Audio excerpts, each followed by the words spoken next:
Ms. Hacker, are we ready?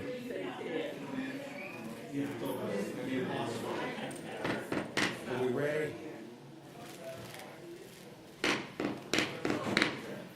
Good afternoon. If I could call this meeting to order. This is the regular board meeting of the Savannah-Chatham Board of Public Education on Wednesday, November the 3rd, 2021. I welcome you all to the meeting today. I would ask our secretary, Ms. Mary Davis Brown, if it has been advertised in accordance with all the laws and statutes. She assures me that it has.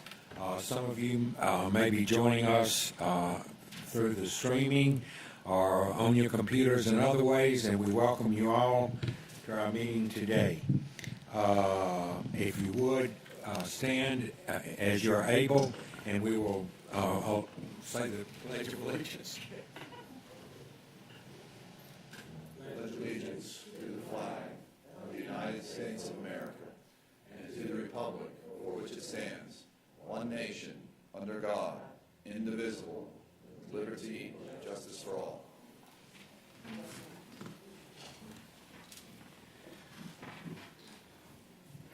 Could I have a motion to approve the agenda from our Vice President?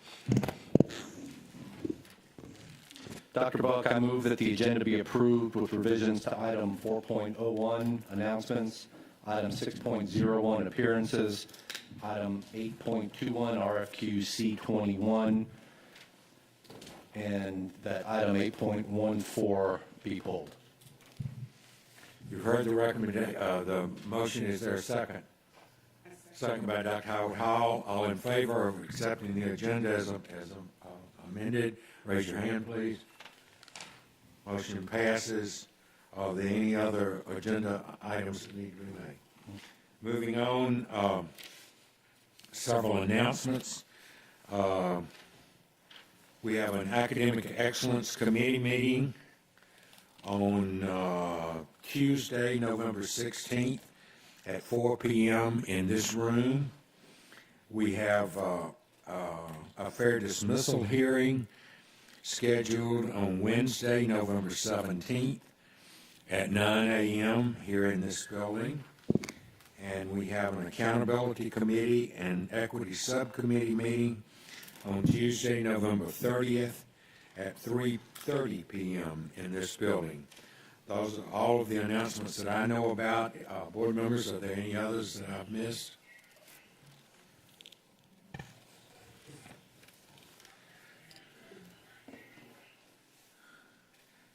It is customary at board meetings that we recognize those past employees who have passed away since the last meeting.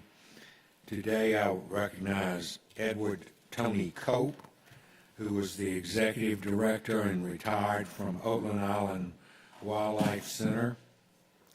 Russell Cena, a band teacher, retired from Mercer Middle School.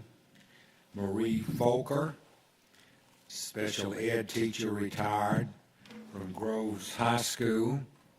And Monica Washington, a current bus driver from our transportation department.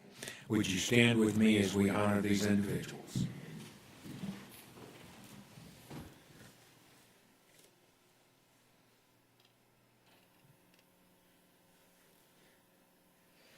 Thank you.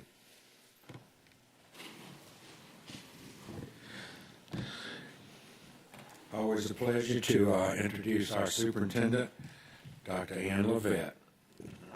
Thank you, Dr. Buck. Officers and members of the board, it gives me pleasure to share a good news report. So we will start with what has happened in the last 24 hours. I'd like to offer special thanks to board members for their support of our East Boss 4 resolution.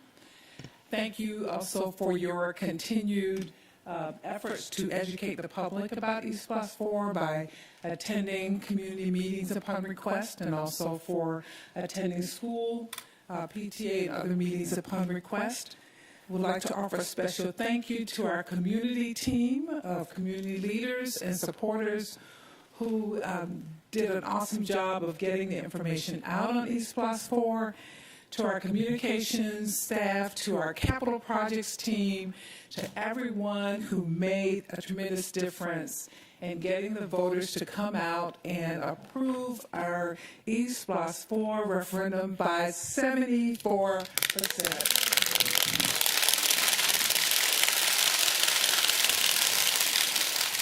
As I indicated in my conversations with the media, but more importantly, our conversations with community members and the staff, it is an indication of support for our future, our students, our current students, and our future students. It also is an indication of continued support for ensuring that our students have the most exceptional experiences in our buildings. And at your space, I have left you a bright and hopefully shiny penny to underscore the power of the penny. So again, a big thank you to everyone, especially the voters of Chatham County, who felt it important to indicate its support of our children and also their belief in our in our ability to deliver promises made, promises kept. Thank you so much.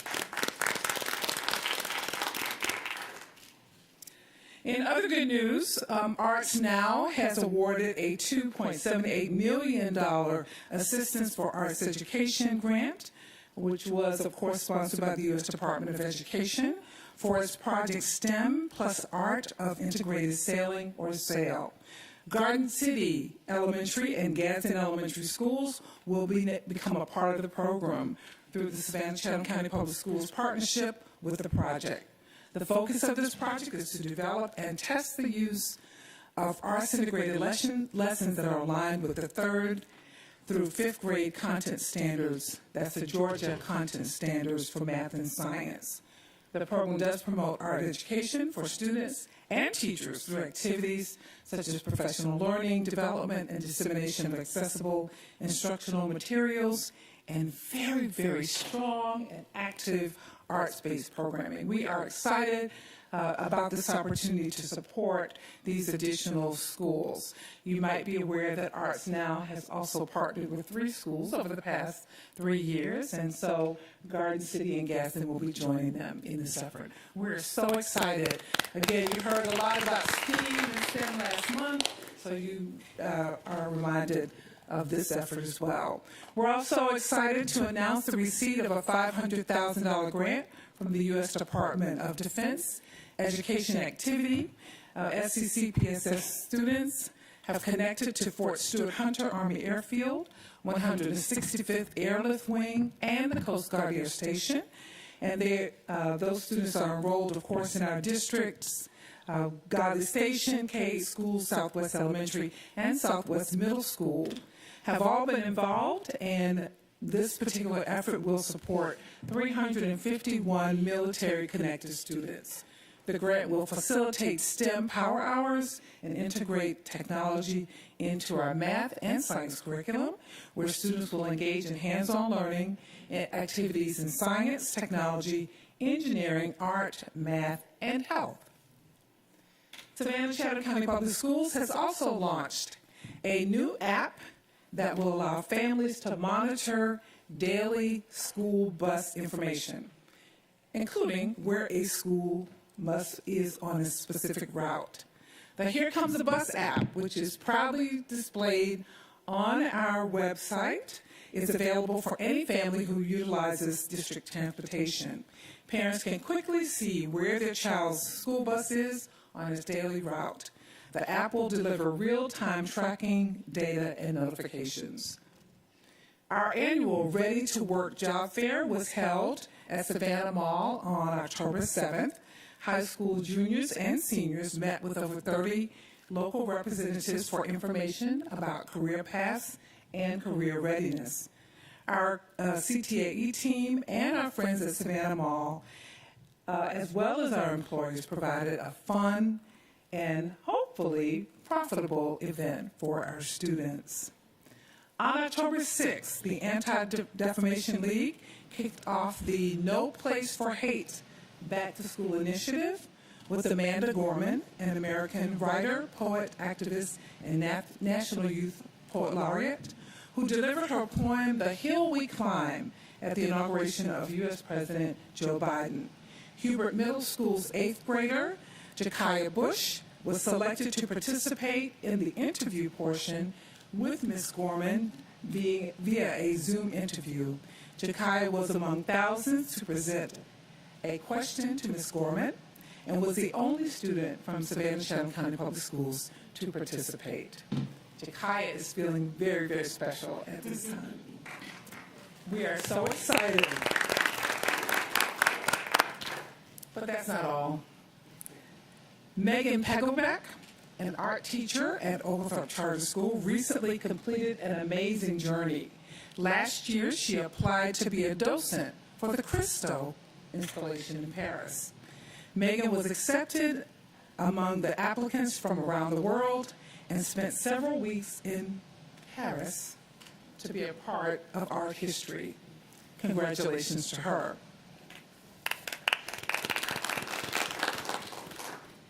3 SEC PSS students were recently announced First District RISA winners of the 2020-21 Young Georgia Authors Writing Competition. The winning authors are Irene Park, a 4th grade student at Garrison School for the Arts for I Am, Maeve Morgan, a 6th grader at Garrison for the Arts for her work Summer, and Meredith Sneed, a sophomore at Savannah Arts Academy for Etched into a Canvas. The students were honored recently at a celebration on October 26th. The STEM Academy at Bartlett and Coastal Middle School have been redesignated as a lighthouse school to watch by the National Middle School Association for 2021 through 2024. Lighthouse schools are considered national model middle school programs and are chosen on the basis of academic excellence, developmental responsiveness, social equity, and highly successful organizational structures and processes. Join me in giving our Coastal and STEM Academy a big round of applause for being redesignated, and trust me, it is a very rigorous process. Center Park Credit Union and the Savannah Urban Garden Alliance, you might remember we started an alliance with them, an agreement with them, partnership with them several years ago. They have partnered with 6 SEC PSS elementary schools to create a recipe cookbook documenting the students' first vegetable garden. The project kicked off on October 20th at Butler Elementary School. Students from Butler, Windsor Forest Elementary, Hurd, Gould Elementary, Brock Elementary, and Hodge Elementary schools will participate in a recipe writing contest, and 15 students will be selected to have their recipes published along with their artwork. The Georgia Department of Education has released our school year 2020-2021 graduation rates, and Savannah-Chatham County Public Schools has improved its cohort graduation rate, rising from 89.7% to 90.1%.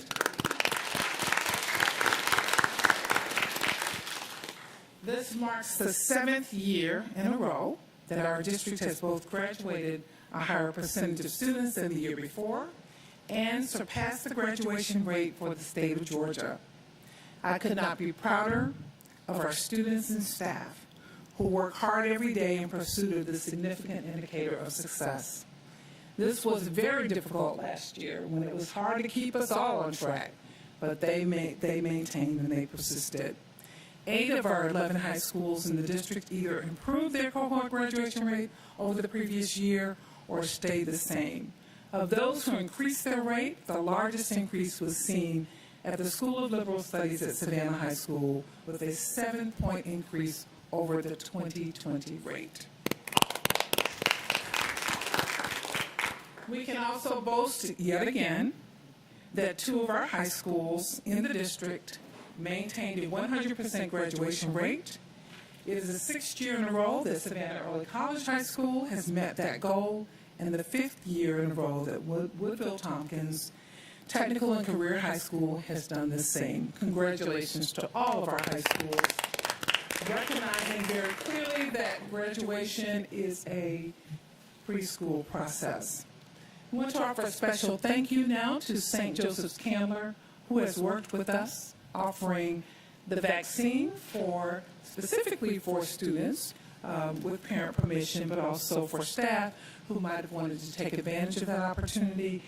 We have a very special relationship with St. Joseph's Candler and appreciated them making arrangements to come into our high schools to offer that service for our students.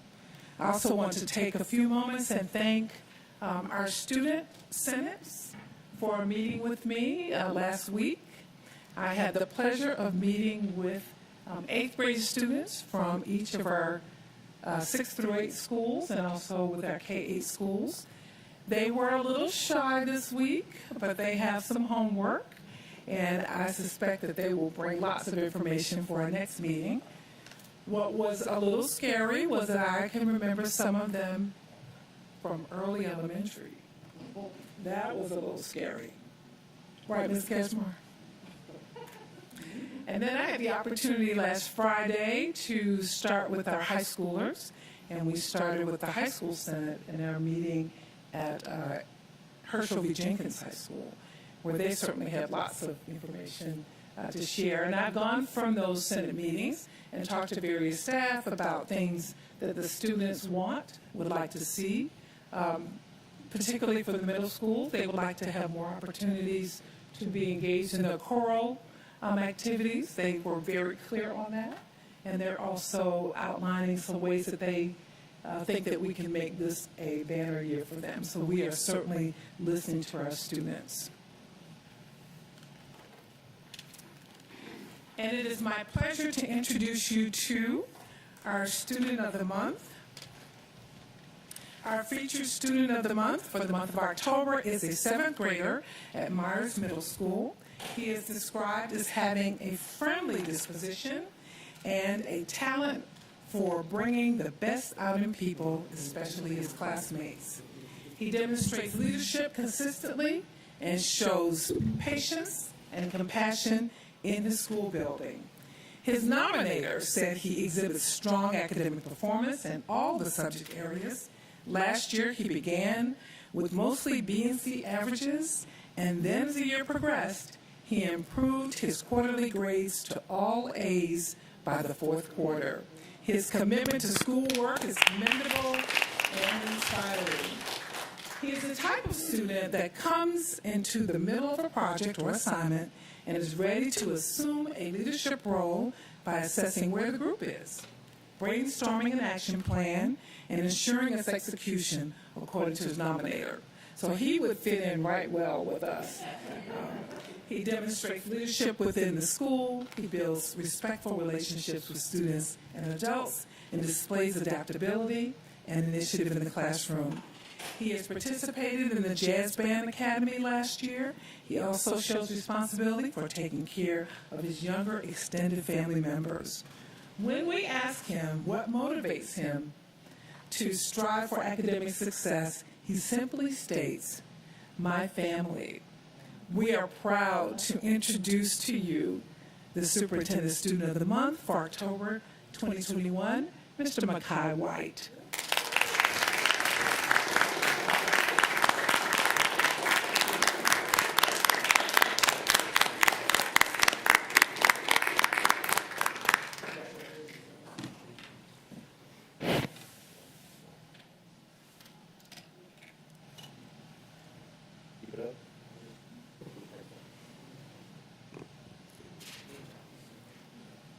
So you see, Makai has his personal paparazzi. His family and his principal are here.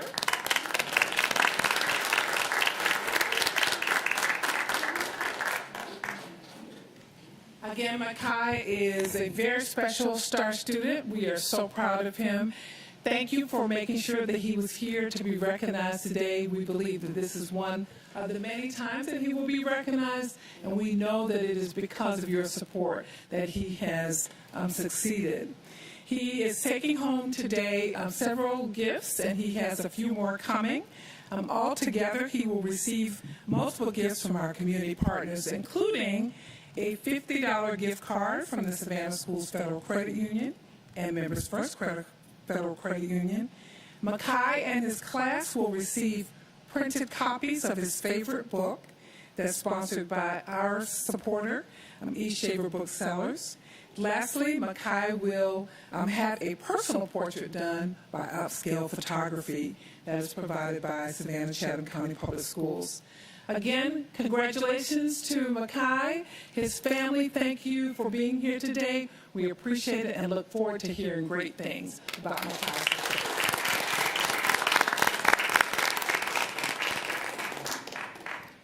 So in addition to Student Senate, for middle school and for high school, we also had our first official professional Senate meeting, and Mr. Nesbitt will round out that report. He'll provide a summary of that meeting for us. Mrs. Dennis is with the State Board of Education this week. Mr. Nesbitt, we appreciate your presence, and thank you so much for being there at the meeting, and thank you for your continued leadership.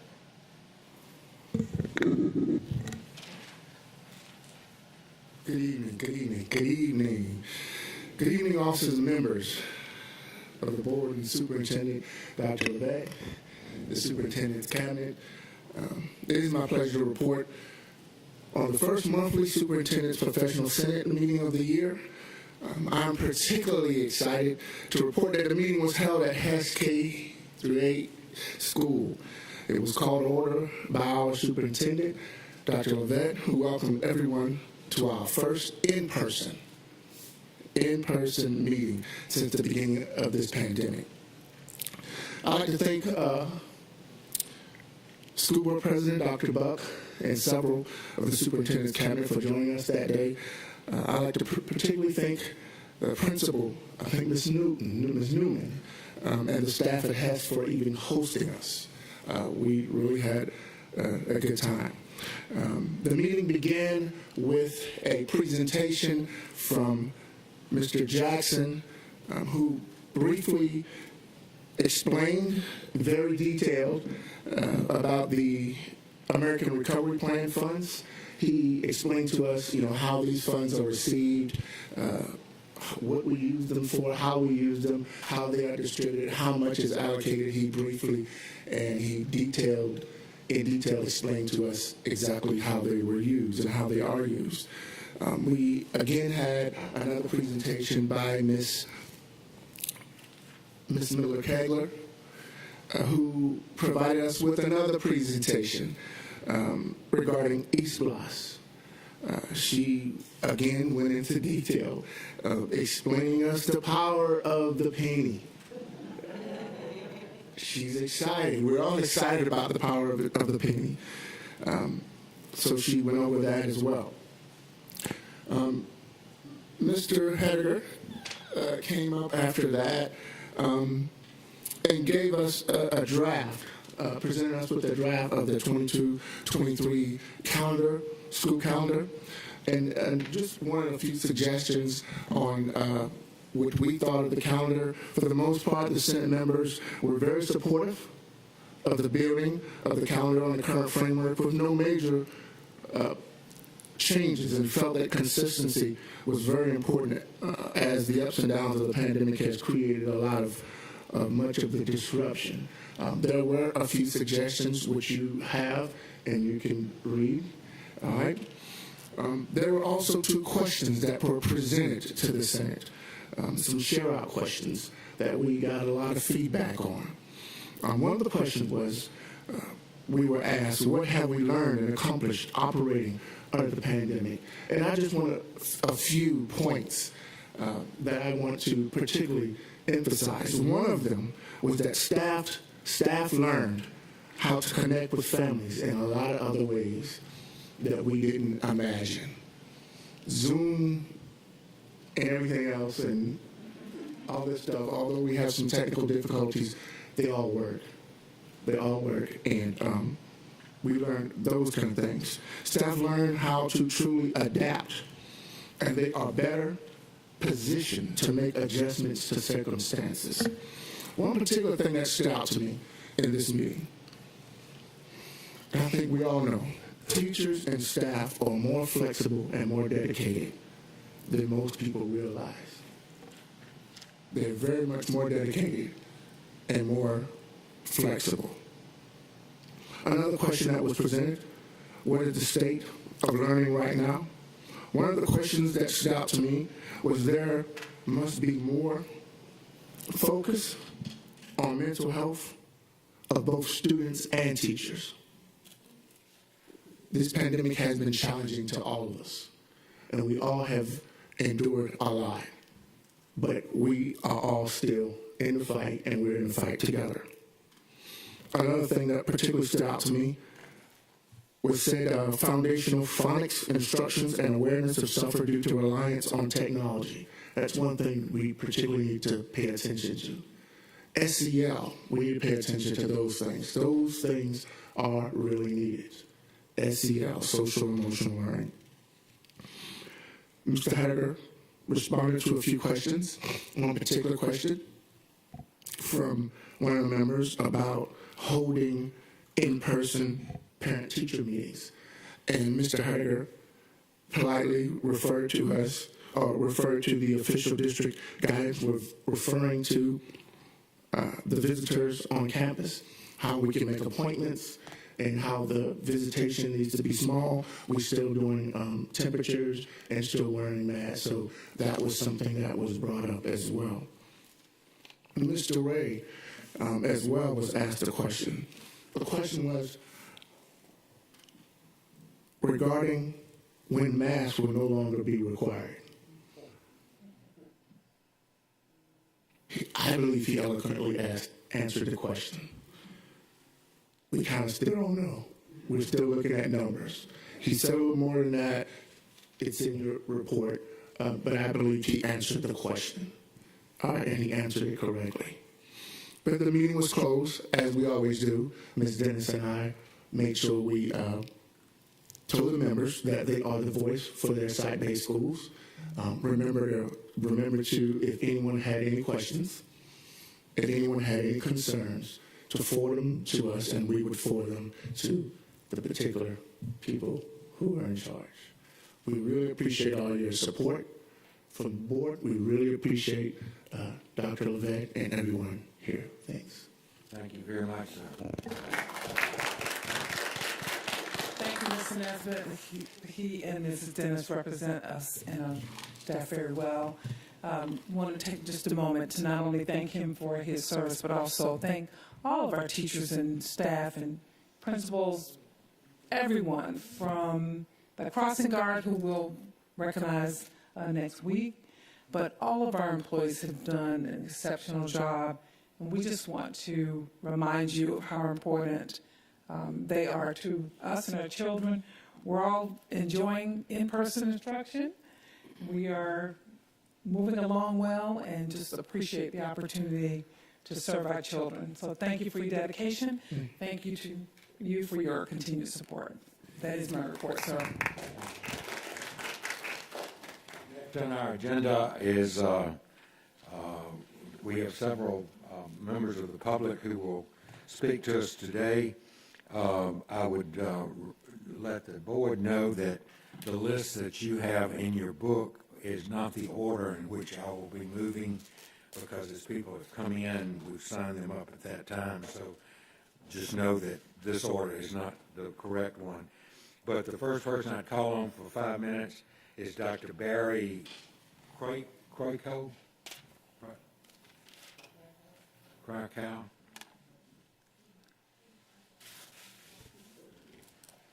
Okay. Can you?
Thank you.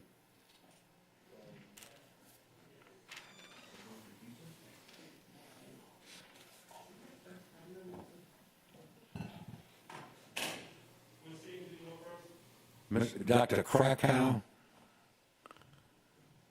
and then Dr. Beck. Oh, they came too.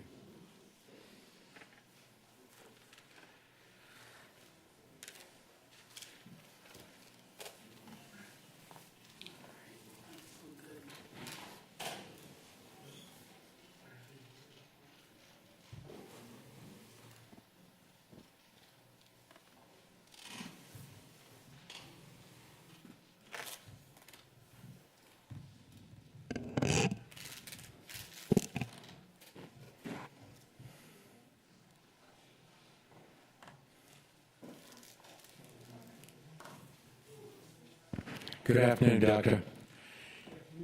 If you could, how are you, sir? Good. I had a good night's sleep last night. I slept beautifully. Could you introduce yourself, sir? Yeah. Do I just hold this? You can sit down, I believe, and you can be heard better. Okay. Thank you. You have 5 minutes, sir. Dr. Barry Craco, good to meet you, Dr. Levette, in person, and others of the board, thank you for communicating with me. In my 30 years of clinical practice treating mental health patients with sleep disorders, we regularly used emotional processing techniques. So the global concept of emotional intelligence is something that's extremely important. Obviously, it can enhance the education of children. Emotional intelligence could probably help a lot of people in this room, a lot of politicians, government officials, maybe even some people in the media. So I'm a strong advocate of enhancing healthy emotional intelligence. The problem and the question is, what exactly is the SEL variant that we're getting here? And I specifically use the word variant because in addition to the pandemic virus we also have a virus going around insinuating itself into various institutions in society called critical race theory, CRT. The board has told me that CRT is not going to be practiced. The problem again is, what is the SLE variant? Because it's well known, well described, that the SLE process has been a stalking horse, a gateway to bring CRT into a variety of institutions, not just schools. So that is my concern. And I hope you all received my handout. This is an SEL handout. This is from an organization, by the way, called Center for Reaching and Teaching. Happen to notice that Center for Reaching and Teaching it actually is CRT. So there's a number of elements that use CRT nowadays. Not sure why that is, a little bit suspicious. Nonetheless, if you look in the top left-hand corner, it says, practice restorative justice. Okay, so who's going to be restored, and what's the justice? Build capacity to make amends. Who's going to make amends? To whom? Is there going to be a 12-step program incorporated into this program? You know, the ability to become not a great psychotherapist, but a good therapist takes a lot of years, takes a lot of training. I'm not at all suggesting that teachers can't be involved in this process.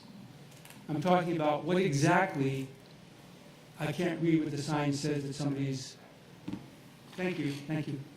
I don't know what we're going forward with in this process when we have all these terms which actually overlap. Microaggressions, trauma-informed practices, these overlap with critical race theory. And therefore, if it takes clarity to find out what is actually going to be put into the schools, that's why I'm here, that's why I'm trying to bring to your attention that there are many of us who are concerned about what is the oversight. Where are the outside groups, objective observers and parents, that are going to be monitoring the use of SEL in the school system? because there is a real and legitimate concern that CRT, which is, in many circles, viewed as a Marxist, socialist, progressive, left-wing agenda, is not something that parents and many members of the community want to be seen used to indoctrinate young children into an ideology. That is child abuse. And I'm here to ask, what will be the oversight? What will allow people to actually see with transparency and accountability what exactly is happening with the use of SEL so it does not morph into CRT? Thank you very much for your time. Thank you, Doctor.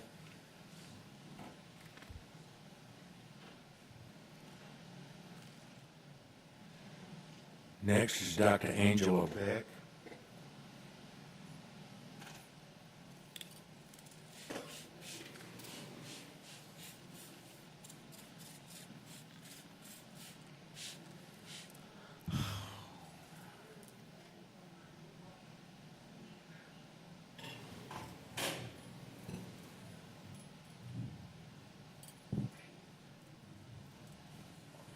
Dr. Beck, welcome. Thank you. Good afternoon. Good I will be afternoon. brief today. I just want to speak a little bit on the SEC-PSS policy of transparency. Lack of transparency has been an issue for many families this year and prior.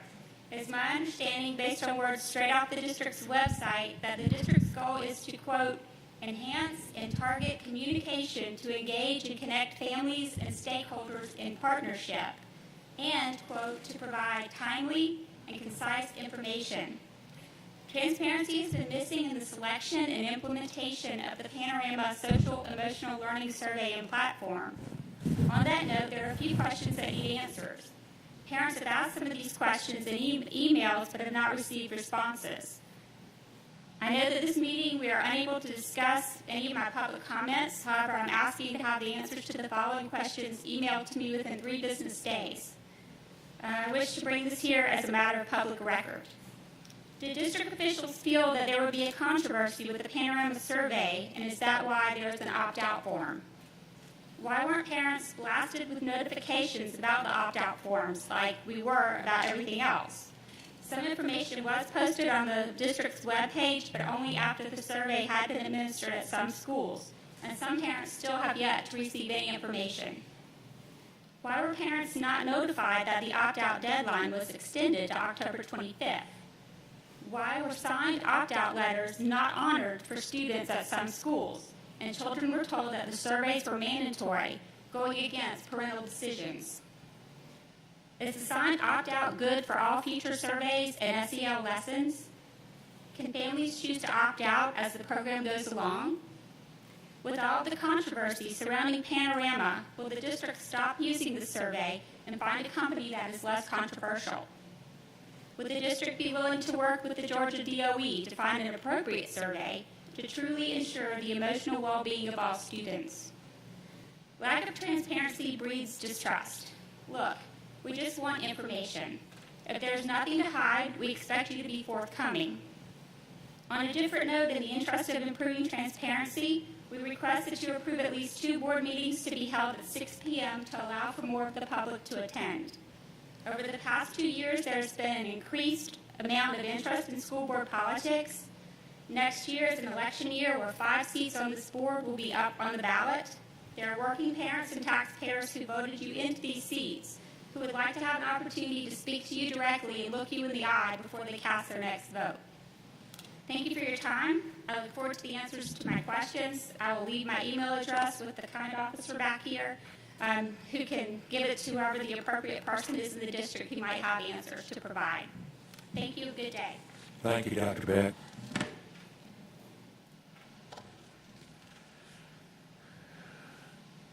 Next speaker is Mr. Reese James.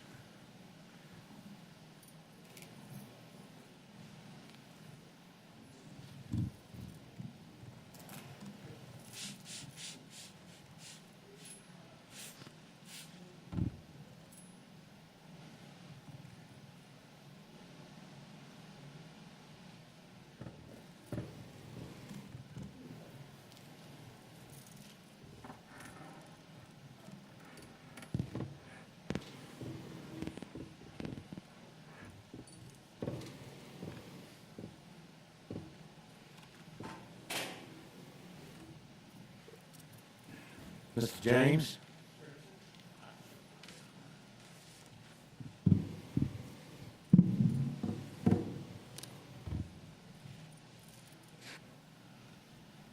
Welcome, sir. If you could state your name and make your presentation, please. Hello, I'm Reese James. I'm with Iron Workers Local 709, and I represent 961 members and their families. We cover 48 counties, 35 of them in Georgia, 8 in South Carolina. And what I'd like to speak with you today about is our apprenticeship and having the opportunity to come into your school systems and present our trade. I believe there's some students that would be a perfect fit in your schools for our trade. Some real brief statistics. According to the U.S.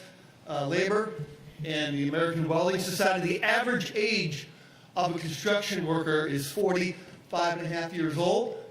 The average age of an iron worker is over 40. The average age of a welder is 55, and only 20% of those welders are under the age of 35. So there's a great need. We're projecting there's going to be a welder deficit by the year 2024 of 400,000 welders. Ironworking is expected to grow at a rate of 5% from this date to the year 2029.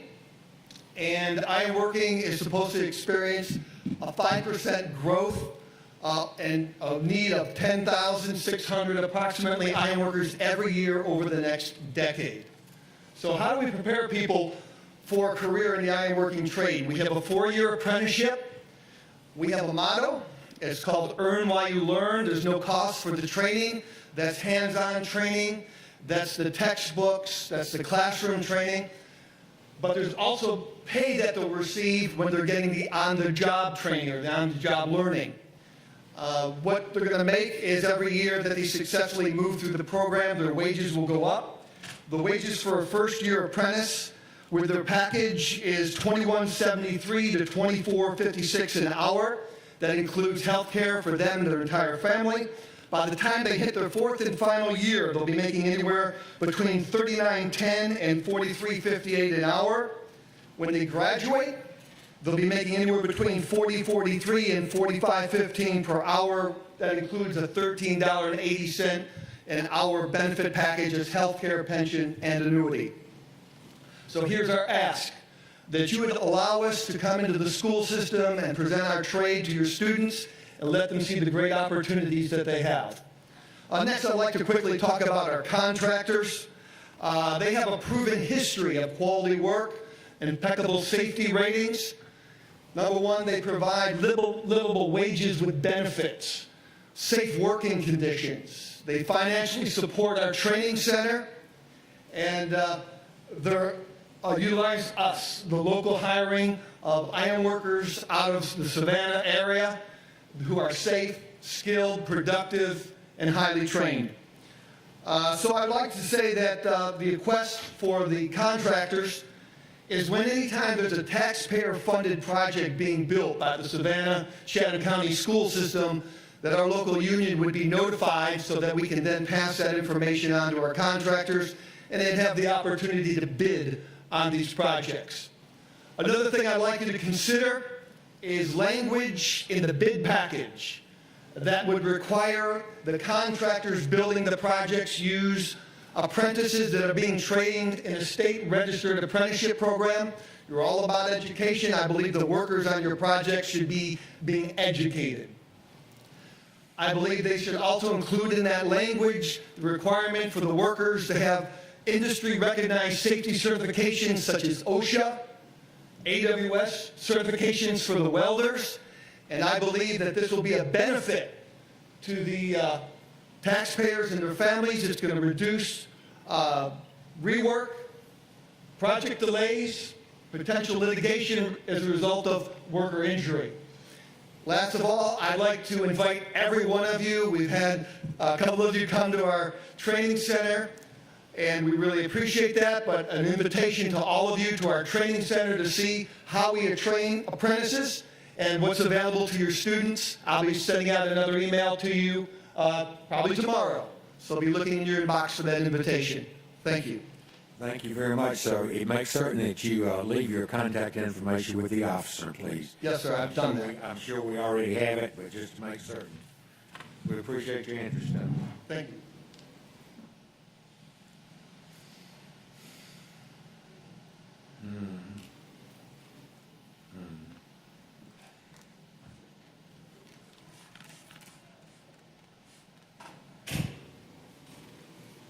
The next person is Ms. Majoroni.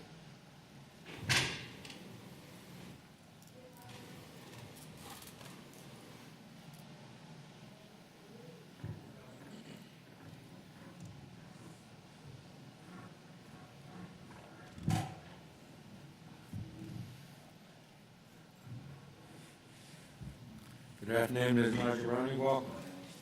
Good afternoon.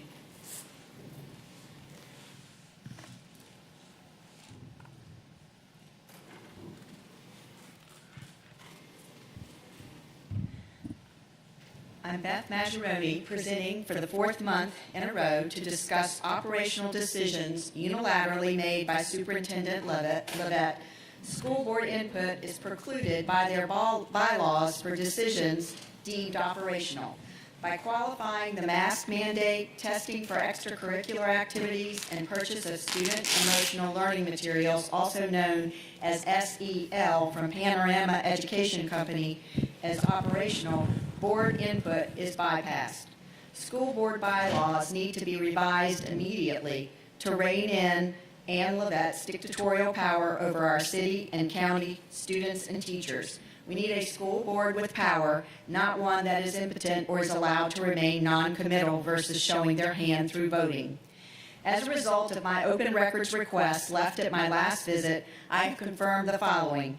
In April 2021, the school system purchased, using CARES 1 money totaling over $95,000, a contract for a license from Panorama Education Company, which was co-founded by Merrick Garland's son-in-law, Zan Tanner, the same Merrick Garland who asked that parents at school board meetings be branded as domestic terrorists.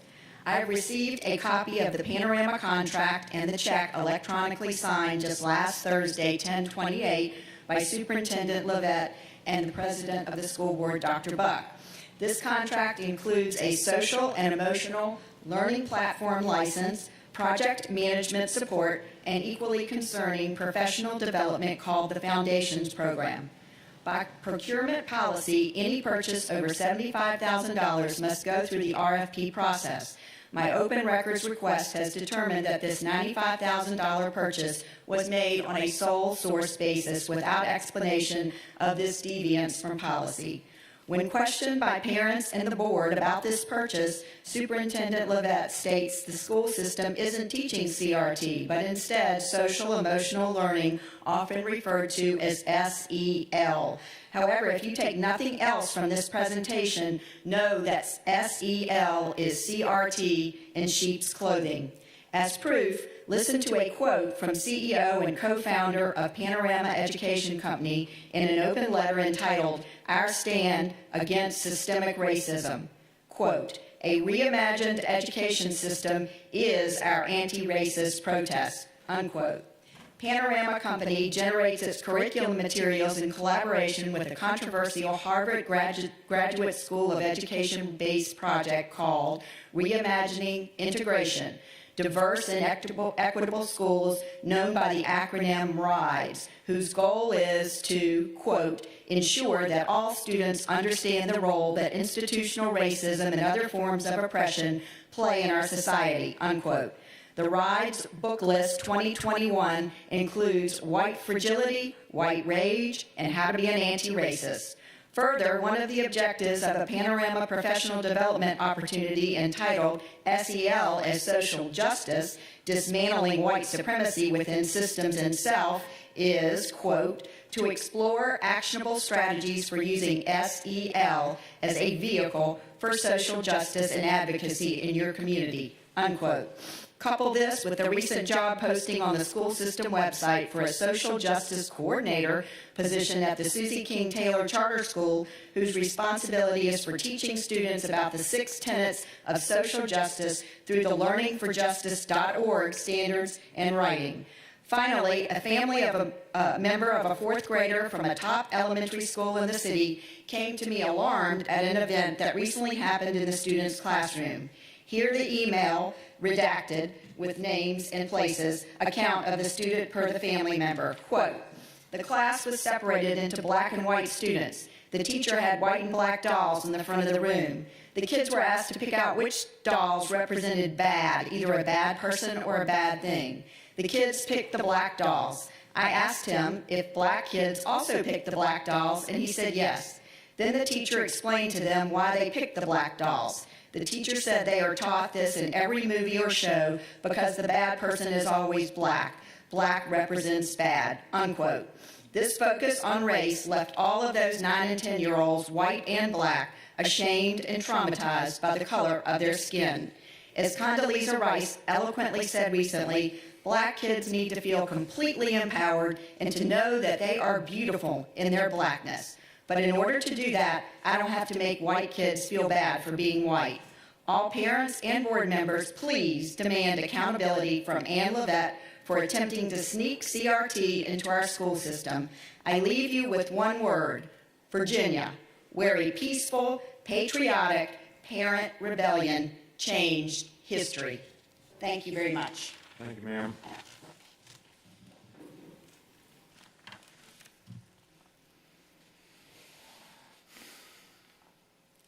Next speaker is sign up Iris Smith.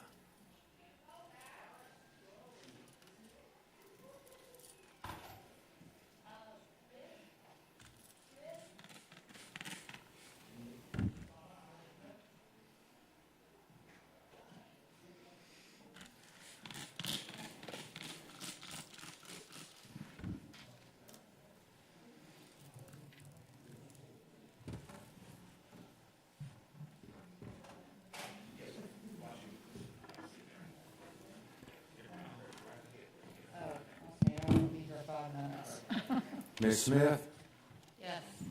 would you state your name, please, and you can remove your mask as you speak. Okay, I'm Iris Smith, and I really didn't intend to come and speak, but I have grandchildren, and I'm concerned about CRT and SEL, but I am not here to ask anything about that or speak on that. I just had one question, because for parents that work, and I'm still working as well, I had to take the day off so I could come to the board meeting.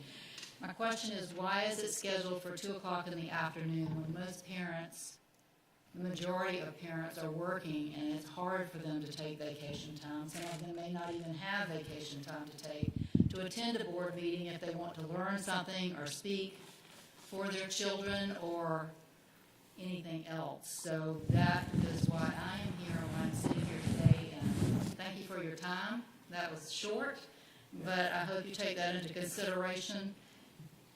Ms. Smith, if you Adjust the time. Ms. Smith, if you will give your contact information to the office, I'll get in touch with you myself, ma'am. Thank you, Dr. Buck.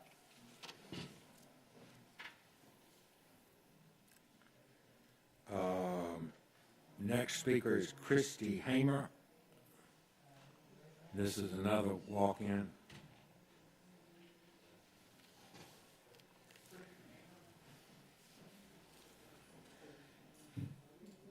Huh?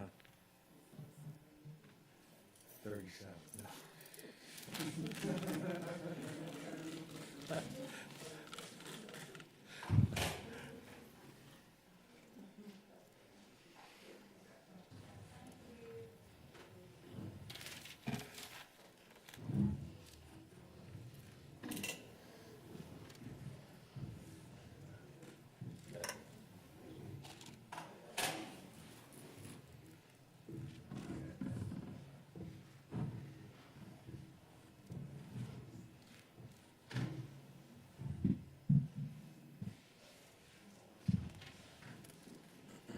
Ms. Hamer? Hi. Hey, you might remove your mask so that we can get you on the mic better. Can you state your name, please, ma'am, and you have 5 minutes. My name is Christy Hamer. I am a new resident to Georgia. This is my 4th meeting that I've attended, 2nd time that I have spoken. Last time I spoke, I mentioned that I had come to finish what JFK started, and what I meant by that was I believe severe censorship is happening across the country and world, and when my children were turned away from this school back in August, I feel like they were denied education. Now, since then, we have started homeschooling, and I have had to change careers in order to make money to stay at home and homeschool them.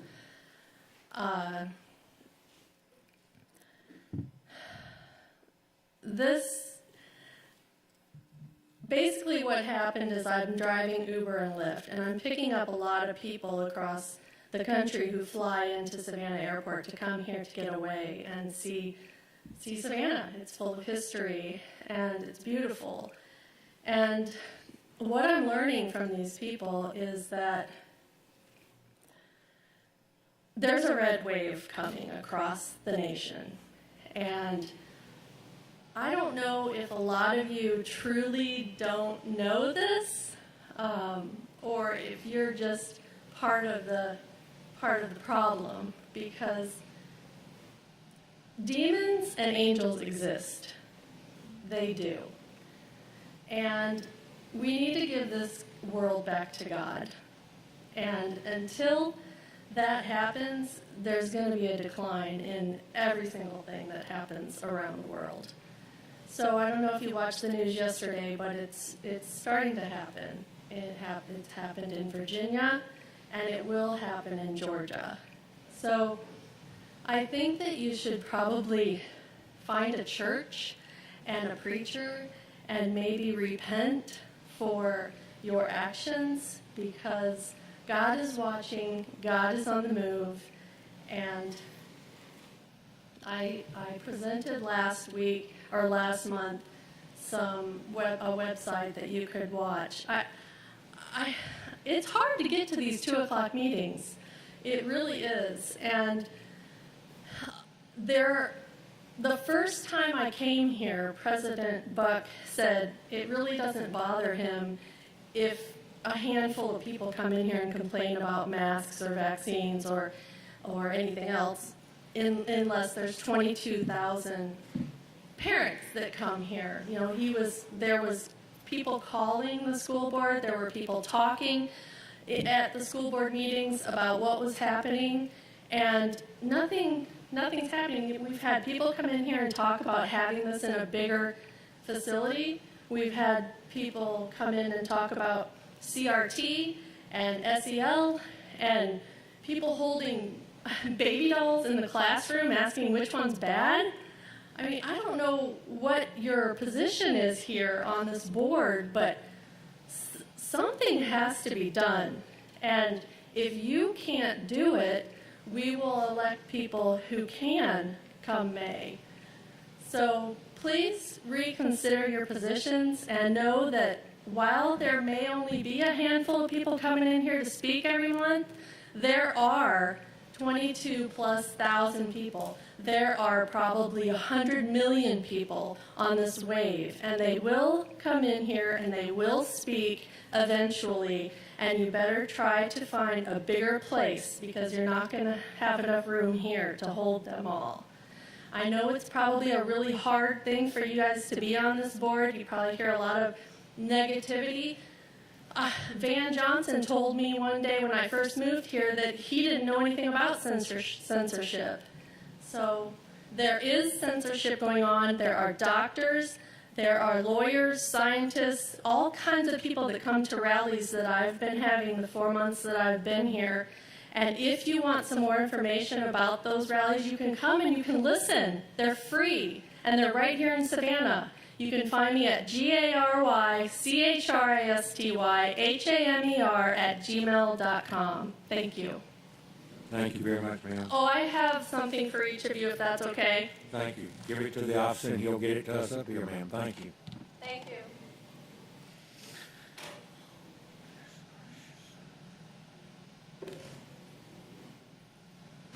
Next speaker is Brad Bayer from the Philharmonic, and going to talk about music education.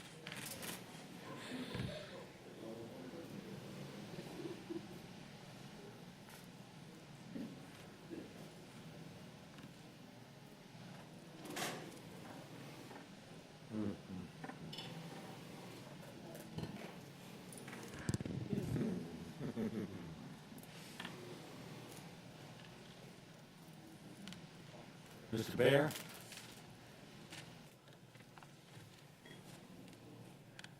If you could state your name, please, just so we get it in the record right. Oh, yes, sir. My name is Dr. Brad Baer. Good Welcome. afternoon, States Brown, Dr. Levette, and members of our school board. My name is Dr. Brad Baer, and I'm the Community Initiatives Manager of the Savannah Philharmonic. I'm here today. I want to thank you for your time and the opportunity to speak with you about our music education initiatives. Although many of this year's programs have been slightly delayed due to some of the necessary safety precautions, we know that we will eventually have the opportunity to once again work with our community students and teachers in person, and are excited to continue the work of building programming which helps to provide access to high-quality music education for all students at all schools. We at the Southfield recognize the privilege which we hold and are grateful for the opportunity we have to help complement the hard work of our district's incredibly dedicated music educators. While we are truly grateful for the position which we are in, and the trust which our community has placed in us, we also recognize that it is not only our privilege, but our ethical responsibility to deepen our commitment to equitable music education programming across all of Savannah. We also do want to recognize the high level of support that the district gives to the performing and creative arts within Savannah, and thank you for the investment. Music and creative arts education is an essential part of students' social-emotional development, and the collaborative performing arts teaches students not only to the rewards of individual achievement, but the importance of democratic communal participation, more so than any other subject within the schools. I would like to now share with you a little bit about this year's offerings from the Southfield and how we've tailored them to fit the needs of what we've identified in the different schools. At the elementary level, we have created a structured but adaptable assembly program called Fill the Schools with Music, which brings the Savannah Philharmonic's musicians directly into the students' schools for assembly presentations. The presentations are offered to each elementary and are accompanied by in-class curriculum developed alongside SCCPS educators and will be completed before the Southfield assembly. We've also learned that few students get to physically see all the instruments that they can choose before the day or the week that they have to make the final choice to learn it. So we've created a traveling hands-on program called Musical Safari, which will help to get more elementary students excited about the possibility of participating in instrumental ensembles. For our instrumental musical education programming, we have 4 new programs which we're really excited to offer. As with any subject, success in learning is directly related to the quality and frequency of instruction. So, to help complement the work already being done in our instrumental ensembles, we are significantly expanding our small group instruction offerings to any school which requests our assistance. The instruction time engages Southfield musicians and teaching artists to work directly with students and their teachers in their schools.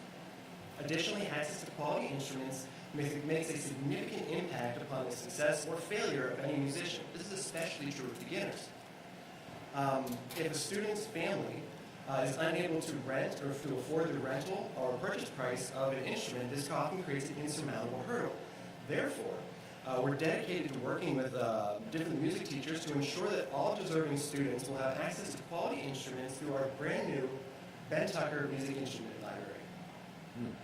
For the fall semester, many students of Savannah will audition for state orchestra and band. Student musicians with access to individual instruction often perform better than students who do not. So, to level the playing field, we've created YouTube videos of Southfield musicians performing every instrument and every excerpt and put them online to give students an oral model and the opportunity to play along with professionals. We released this about a month ago, and collectively we have over 10,000 views. Finally, in May, we're uniting student musicians from all over Savannah to participate in the brand new Southfield All-Star Ensemble. This two-day festival features rehearsals, coaching, and a final performance, with all led by our music director, Kitaro Harada. With the implementation of these programs, the Savannah Hill Philharmonic strives to deepen its commitment and investment into equitable music education and programming, and will work alongside our district's teachers to help unite our community through music. Lastly, I do want to say that we appreciate everything currently in motion to help the community's arts organizations reestablish our weekly programming in the schools. On behalf of the Savannah Philharmonic, I would like to thank you for your time, your consideration, and for your support of the performing arts in Savannah. Thank you. Thank you, Dr. Bell. We appreciate you being here, and we look forward to continued association with the Philharmonic. Thank you, sir. Thank you. Next is a Mr. or Ms. Burleson. I'm not sure how to pronounce the first name.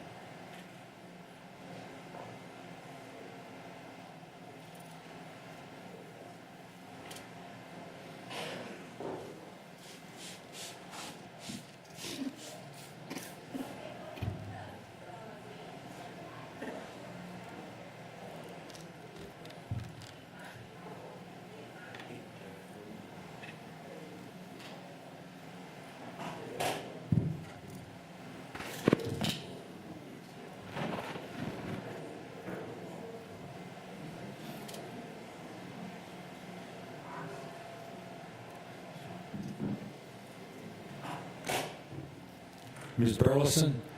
Burleson? Burleson, I'm sorry. You'll just have a seat. You have 5 minutes to present what you want to say. Yes, sir. Good afternoon. I actually have a few questions that I wanted to ask you all. So my first question is... Ma'am, first of all, I can't hear you, but secondly, we hear you at this point, and if you will leave the questions and someone will answer them for you, they will not be answered while you're here today, okay? Okay, that's fine. Can you hear me now? Yes, that's Okay. better. Yes, sir. Thank you. All right, so my first question is, should the school board or a board of education have any jurisdiction of choosing for the child on what deemed as they see fit as good or bad, physically, mentally, or spiritually, or should it be within the parent's decision? My second question is, are the parents well informed of the SEL programs or the panorama surveys being taught to their children at the school or given to them during school times, or how often it's being taught or the surveys given throughout the school week?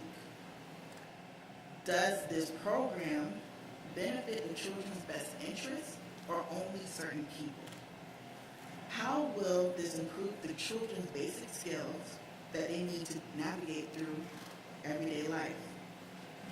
In 2018, America's education is ranked at 27th place in the world.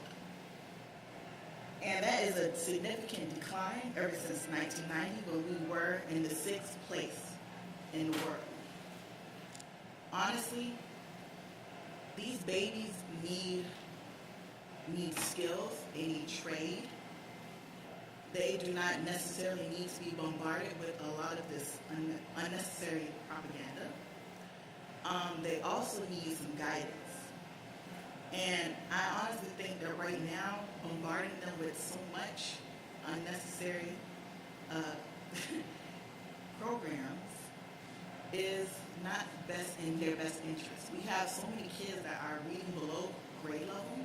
There are so many kids that aren't able to do basic math. There are so many kids that need help in these basic fields. So to put a program on them that they wouldn't be able to comprehend is just outlandish. So if you could, I will leave my information with you to answer those questions for me. And thank you for your time, and you have a wonderful afternoon. Thank you, ma'am. You also, but if you'll give your questions to the officer and leave us your information, someone will get back to you quickly. Thank you.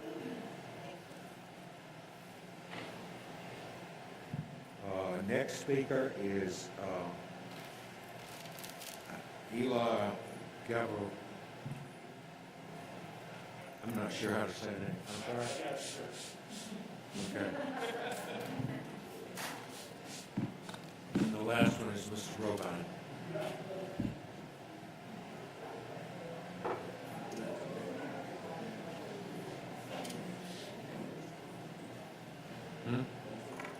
He didn't show up. I answered most of his questions when he wrote this. He felt that.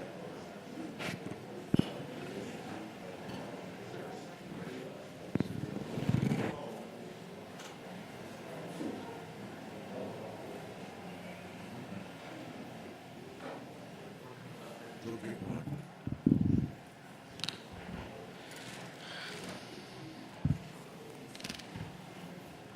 Good afternoon, ma'am. Hello, I'm going to go right in since I'm going to talk the clock.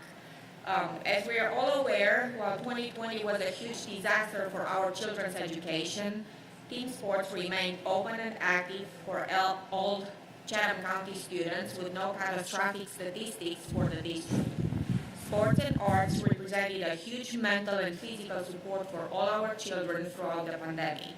As we are all celebrating and gloating over the incredible graduation rates of Chatham County students, let's not forget that all tests and schoolwork occurred with open textbooks and internet access during all tests, which back in my day used to call cheating, but in today's environment we celebrate the fact students are smart enough to know how to look for answers. With all that being said, our district's results are the following. Savannah-Chatham School District average testing ranking 3 out of 10, which is in the bottom 50 of public schools in Georgia.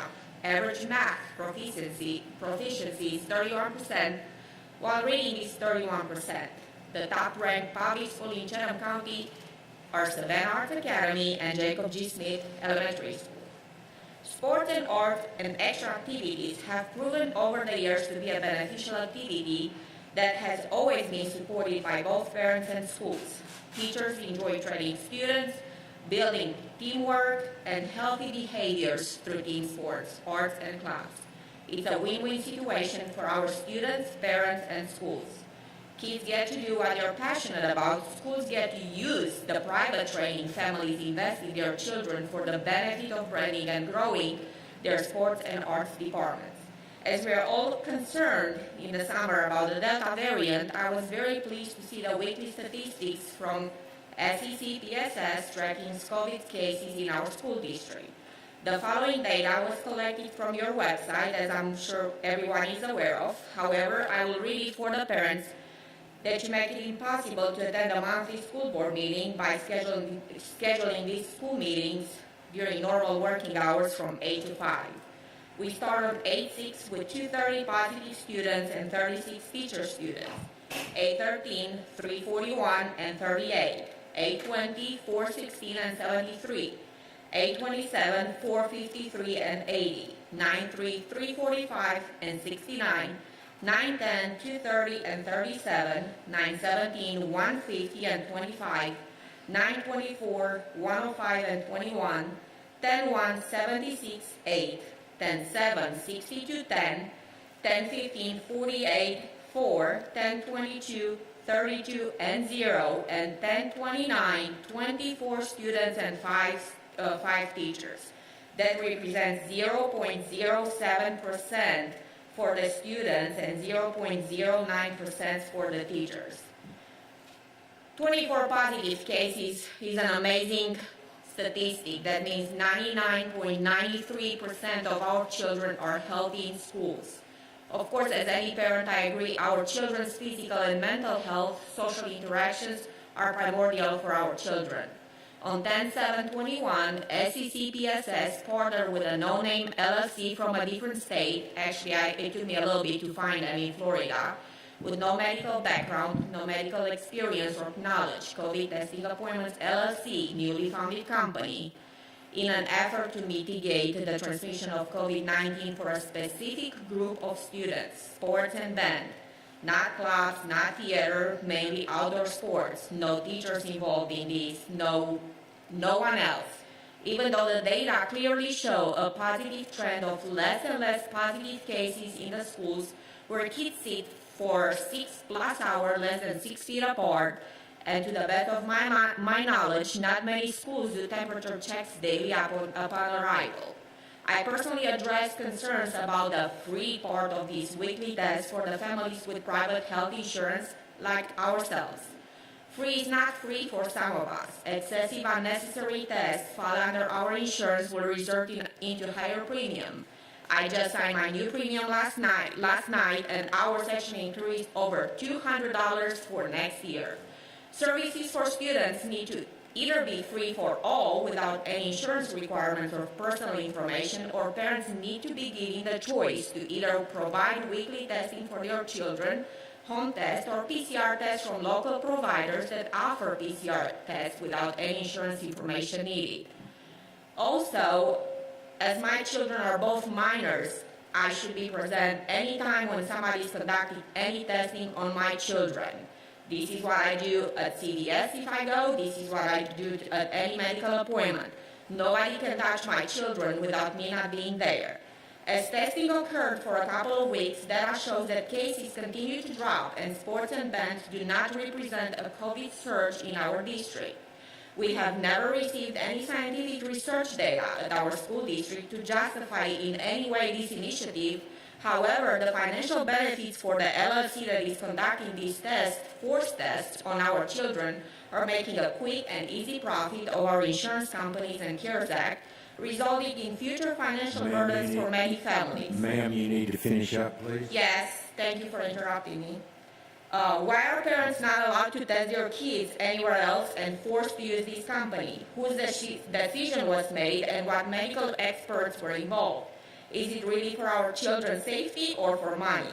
Can we reevaluate this initiative?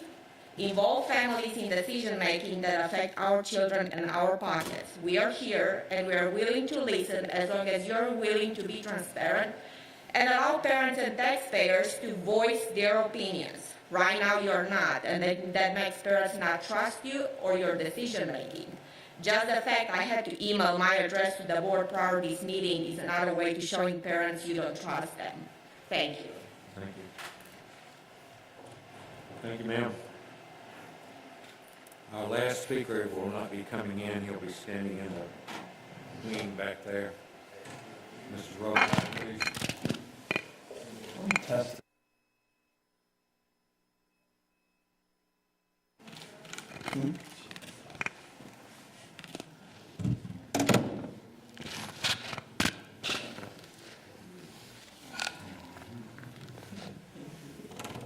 Yeah, it's good. Yeah. Mute it. Can't mute it. I mean, our decision would be that he can't come in, period, but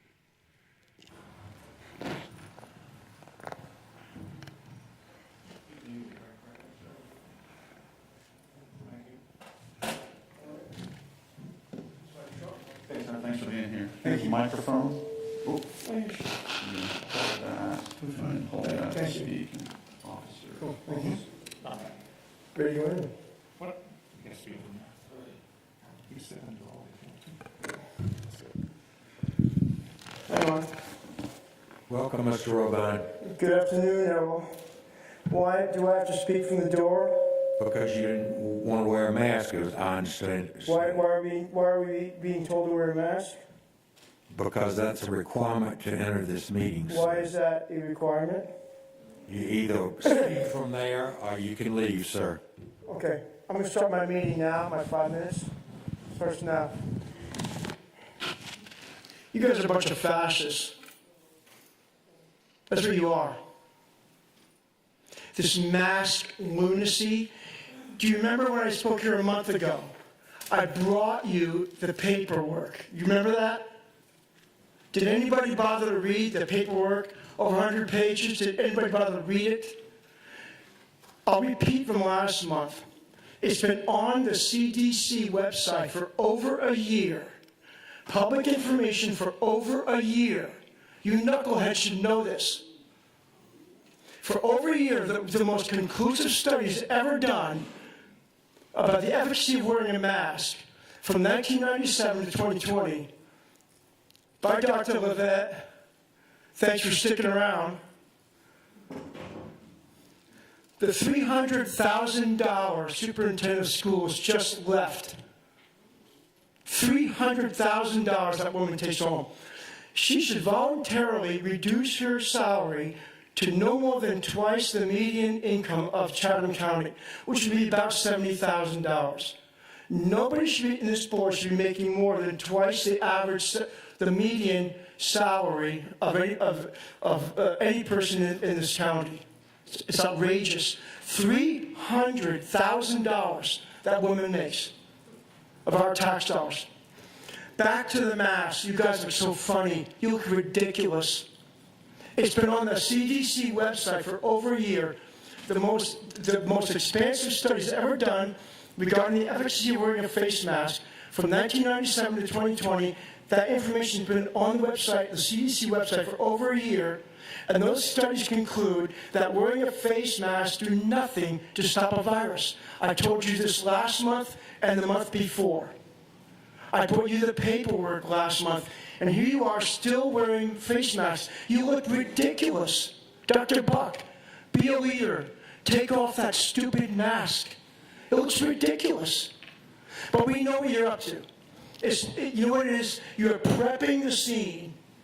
You're prepping the scene to require the vaccine for children. And last week, the FDA, the 17 panel, what does that say? I can't see that far. Thank you. Thank you. I can't see that far. Last week, the CDC voted, a 17-person panel, presumably most doctors, they voted to approve the Pfizer vaccine for children. As you heard from earlier testimony today, with common knowledge, the survival rate with children up to age 19 is 99.997. You have a better chance of getting struck by lightning than dying from the COVID. This is all a scam so that you can force the vaccine on children. That's their next move. The reason you guys are so stuck in the mud with your vaccine, with your mask, so then you can, the next step will be to force children to get the vaccine. By the way, the vaccine, what they call a vaccine, is not a vaccine. It's not even a vaccine. They call it a vaccine, but it is not a vaccine. It is a gene therapy. It uses mRNA technology, which has been out for over 20 years, that puts a spike protein on every cell in your body.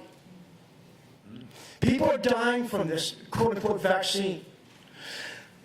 Up until Warp Speed came along, that mRNA technology was never approved because to do so would have to pass animal trials. I got a minute, a few seconds, thank you. I'm talking about my clock. So the mRNA technology was never approved by the FDA. All they did was they extended the emergency use authorization. The reason the mRNA technology has never been approved is because it has to pass animal trials. And every time it's been tested on animals, 100% of the animals died. 100% of the animals died. This is what you guys want to inject into our children. Think about that. Get over your mask. You guys look stupid. You're a bunch of fascists. We look at you with your mask on. You look so stupid. You. But you're so obstinate. That's what you do. And the same with the police force. You guys having to wear a mask looks so stupid. Wearing a mask that does nothing. No vax. My time is now up. Yes, it is. I went by my clock. I still have time on my clock. Please step out.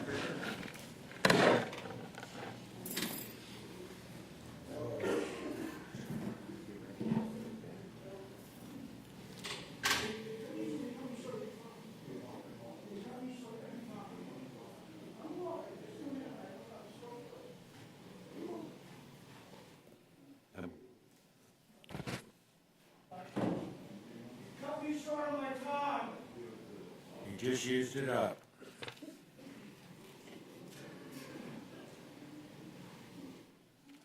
Moving on, Mr. Hediger. What? I'm fixing to leave it with you for a minute. Thank you, Mr. Board President. As we move on into Board of Education matters, we do have a number of policy reviews for you. The first two on the docket today are first readers. They are a 4-year review. Policy EDCA item 7.01 has been updated to clean up unnecessary language that was in this policy, get us better in line with policy language formatting, and of course make clear that the inspections and the safety requirements are established as per the overarching agency of the Georgia Department of Education. Any questions on policy EDCA? Mr. Johnson. I actually have just a quick comment. I do appreciate staff again simplifying and shrinking the size of the policy. Any other comments on EDCA? It's the first read. All right, moving on to policy MCA. Policy MCA item 7.02 on your agenda. This is a 4-year review, also a first reader. Very minimal language here in your policy code book. This one was much outdated with language that referred to an adequate program for education, which we do not have in our language anywhere, and we have appropriately updated that to reference Title 20. Questions or comments on policy MCA? Another first reader. Moving on to policy GBRB. Policy GBRB, this is professional personnel time schedules. This also is a first reader. The reason this is before the board, this is not a 4-year review, but it was determined that there was a necessary update required so that we could get in line with being able to observe the June 19th federal holiday, which would be a part of our work calendars, and that falls under the area of code section for your policy GBRB referring to paid holidays. While we were doing this, we also thought it was very important to add some clarity in here under the Fair Labor Standards Act as to when that is actually appropriate. Questions on policy GBRB? Saul? I'd just like to say I'm very pleased that, Mr. Hediger, we're taking this under advisement and working towards it. Excellent. Other questions or comments?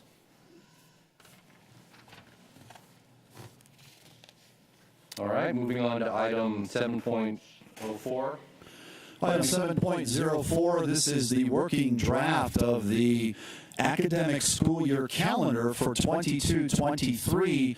Interestingly, as you'll see as we put together the agenda for today, this does have a bit of a connection to the policy action that you just read and reviewed under GBRB, because this particular calendar, as a matter of information, we do list all of the paid holidays on the academic calendar. It's important that we do that so that parents can plan whenever we are in the educational semesters going on throughout the school year. So that was one connector that is tied to this specifically. One thing we wanted to indicate was this calendar is built under the framework of the existing academic calendar that we're currently in, which last year as it got adopted was very well received among families, among our staff as well. One of the things we wanted to do was take this in front of our professional senate.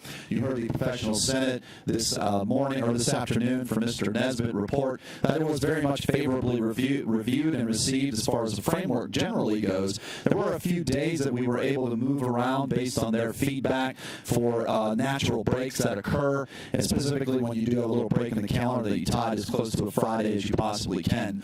I will say one of the biggest things in this calendar that you'll see is the use of the e-learning days. E-learning days were very popular and a necessary component for us in the work that we did to navigate the early impacts of the pandemic. Of course, the current calendar that we're in was adopted prior to that, did not have e-learning days embedded in it. Of course, we didn't want to go back and change the current calendar we're in to minimize disruption. But as we look forward to the future, one of the things that we see as a real benefit is using e-learning days as a part of our operational framework. It is strategically plotted on this calendar to also be tied to a half day. What that is it allows opportunity for teachers to do professional learning or other matters that are very important to the classroom teachers in a half-day format, because we often hear that they like more planning days throughout the year, but we've got 10 to plot on a calendar and you run out of a certain amount of days. So one way to get that is through the half days. Half days don't really work when you're in person. Great opportunity to work that into this calendar for moving forward under an e-learning day. Dr. Brinkman, Ms. Hines, Mr. Johnson.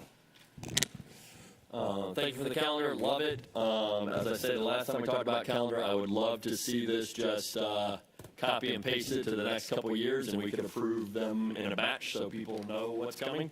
And then my other question was, do we really still need designated makeup days with the ability of the district now with one-to-one and e-learning days? Thanks. I'm going to actually refer to my colleague, Mr. Ray, on that, as we've had extensive discussion internally in the planning of this calendar. We do feel that there is value to include the designated makeup days, because what we recognize is the e-learning day is something that you can easily get through if you have a minimal disruption. So one of the things you'll note that's changed on this is the language of the disclaimer at the bottom states that the e-learning day may, or the makeup day may be required if there is substantial disruption to the instructional day or impact of the district. And as I transition to Mr. Ray for further clarification on that, I'll just give you an example. Think about a hurricane when you need to evacuate. You may lose power. You've got to get on buses. For some, as we have partnerships, families are leaving the market. Who knows where they're going? You could lose 2 or 3 days right there in itself where you're not able to be learning electronically. Yeah, I think you just have to look at what a makeup day is. I think a makeup day has changed from 2016 from what it is today.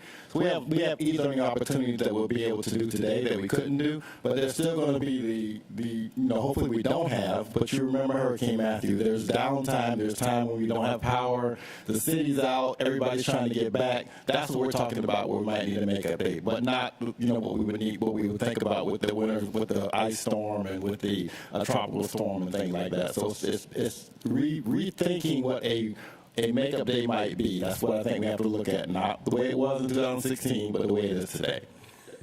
I'm getting a designated makeup day that would most likely be online, or no?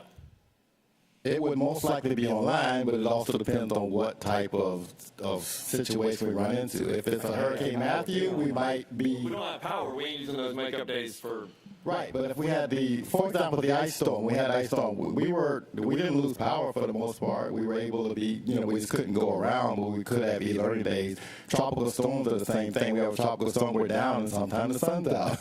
I understand that, like, the city could be shut down and nobody can do anything those days, and we need to make them up. But, like, I'm trying to draw, and you don't have to draw the line. I'm pushing you to draw a line in the sand to say that if we could have instruction those days, so we lose days and we need to make up days. Are we actually saying it could be a physical presence day or an online day, where I'm kind of just saying, why don't we just use the powers that we've learned in the pandemic and make it an online day? But I understand the flexibility there. Yeah, I see what you're saying. You're saying that the makeup day becomes an e-learning day. Whenever it is. Yeah. I think that's something we could, that makes sense. Yeah, we also have to keep in mind, think about the loss of staff work time. The superintendent has up to 2 days by policy that she can excuse. As we experience with this extensive hurricane impacts, it could be more than that. Sorry, Ms. Hines, then Mr. Johnson, then Dr. Hoskins-Brown. Okay, well, mine is very short. I just would like to say I really appreciate Dr. Levette's Teacher Senate and the decisions that they came up with, the changes that they made, they suggested for making on the calendar, and I thought that was very good. Yeah. Very good input. Thank you. Mr. Johnson and Ms. Dr. Hoskins-Brown.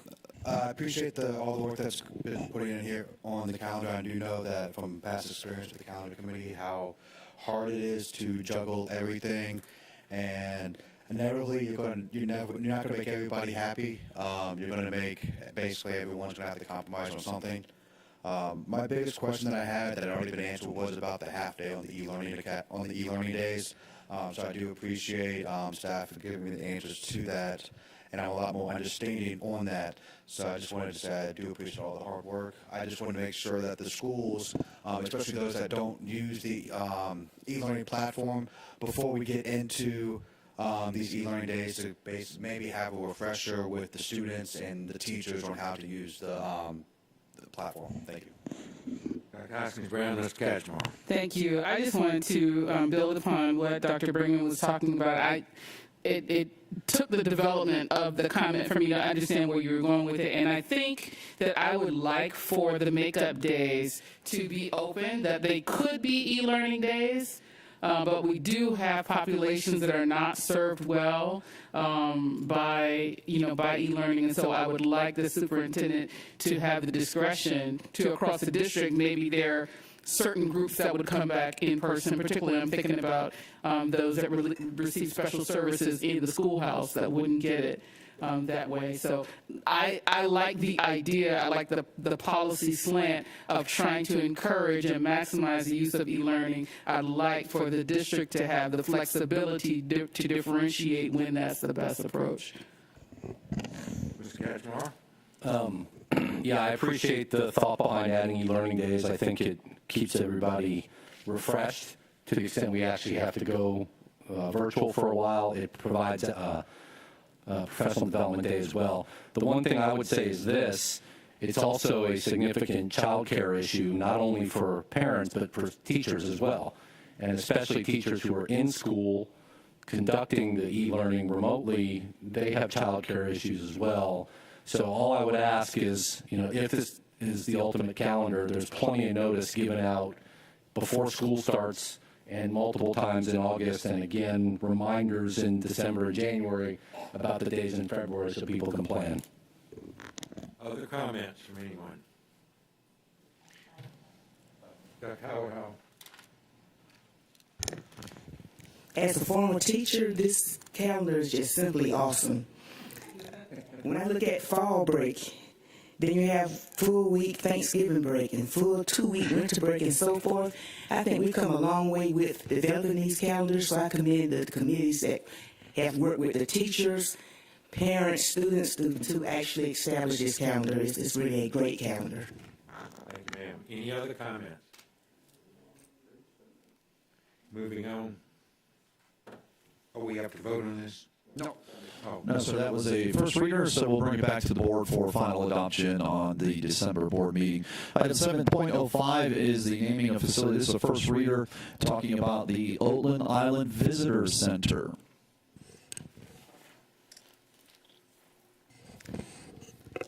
Good afternoon. In accordance with board policy, a team has been appointed by the superintendent to provide a recommendation for the naming of the Oatland Island Visitor Center. The proposed name will be read into record during today's meeting. The naming of the Visitor Center building the naming of the Visitor Center building as the Edward Anthony Tony Cope Visitor Center is now being presented for board review. The persons on the Oatland Island Wildlife Center Naming Committee are Ann Levette, Superintendent; Venetia Butler, retired Oatland Island employee; Connie Hall, Board Member, District 3; Vanessa Miller-Kagler, Deputy Superintendent; Sean Catchmore, Board Member and Vice President, District 4; Heather Merbs, the Savannah-Chatham County Public School Director of Oatland Islands; and Michelle Hodges, the Secretary to the Superintendent. A word about Mr. Cope. Edward Anthony Tony Cope was the creator and longtime director of Oatland Island Wildlife Center and passed away Friday, October 8, 2021. Mr. Cope was a former educator with Savannah-Chatham County Public Schools and retired after 30 years with the system. In 1973, a large tract of land on Oatland Island was declared government surplus. For a year, Mr. Cope and Savannah board members traveled to Atlanta and Washington to lobby for the opportunity to establish an environmental education center on the site. In August 1974, the facility officially became the Oatland Island Education Center, with Mr. Cope as its first director. The site was later renamed the Oakland Island Wildlife Center. A native of Savannah, Mr. Cope provided endless contributions to the city. He was a teacher, baseball coach, and administrator. He also was active in the community, serving 3 terms as president of the Savannah Symphony and as a member of Rotary Club East, Leadership Savannah, and Leadership Georgia. The Wildlife Center hosts hundreds of school children and visitors annually. Savannah school system is fortunate to have such a rare jewel in its portfolio of educational sites. To commemorate and honor Tony Cope, the renaming of the Oakland Island Visitor Center is being presented for board action. So this is just a first reading. Yes. We do not need a motion. We will be voting in December, but I would hope everyone will support this.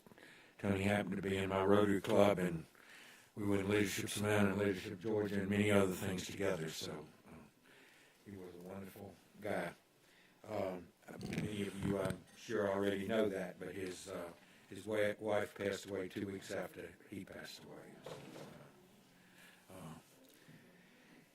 She was in Ireland with him, and she was in bad health already. But moving on, please. Thank you, Mr. Board President. Item 7.06 is a recommendation for charter contract amendment to be read into record for board action by Mr. David Feliciano. Good morning. I'd like to inform the board that we have 2 representatives from Susan King Taylor Charter. With us from the back is governing board member Mr. Hoffman and the school leader, Dr. Chatton, is present. Before you is a request for a 2-year extension of the existing 5-year charter contract of Susie King Taylor Community School. The existing contract in place ends June 30th of 2022. Throughout the renewal process, the administration collaborated with the charter petitioners and sought guidance from the State Department of Education. Due to performance deficiencies and the impact of the COVID pandemic on school year 2020 and school year 2021, the administration supports the 2-year extension with additional terms and conditions.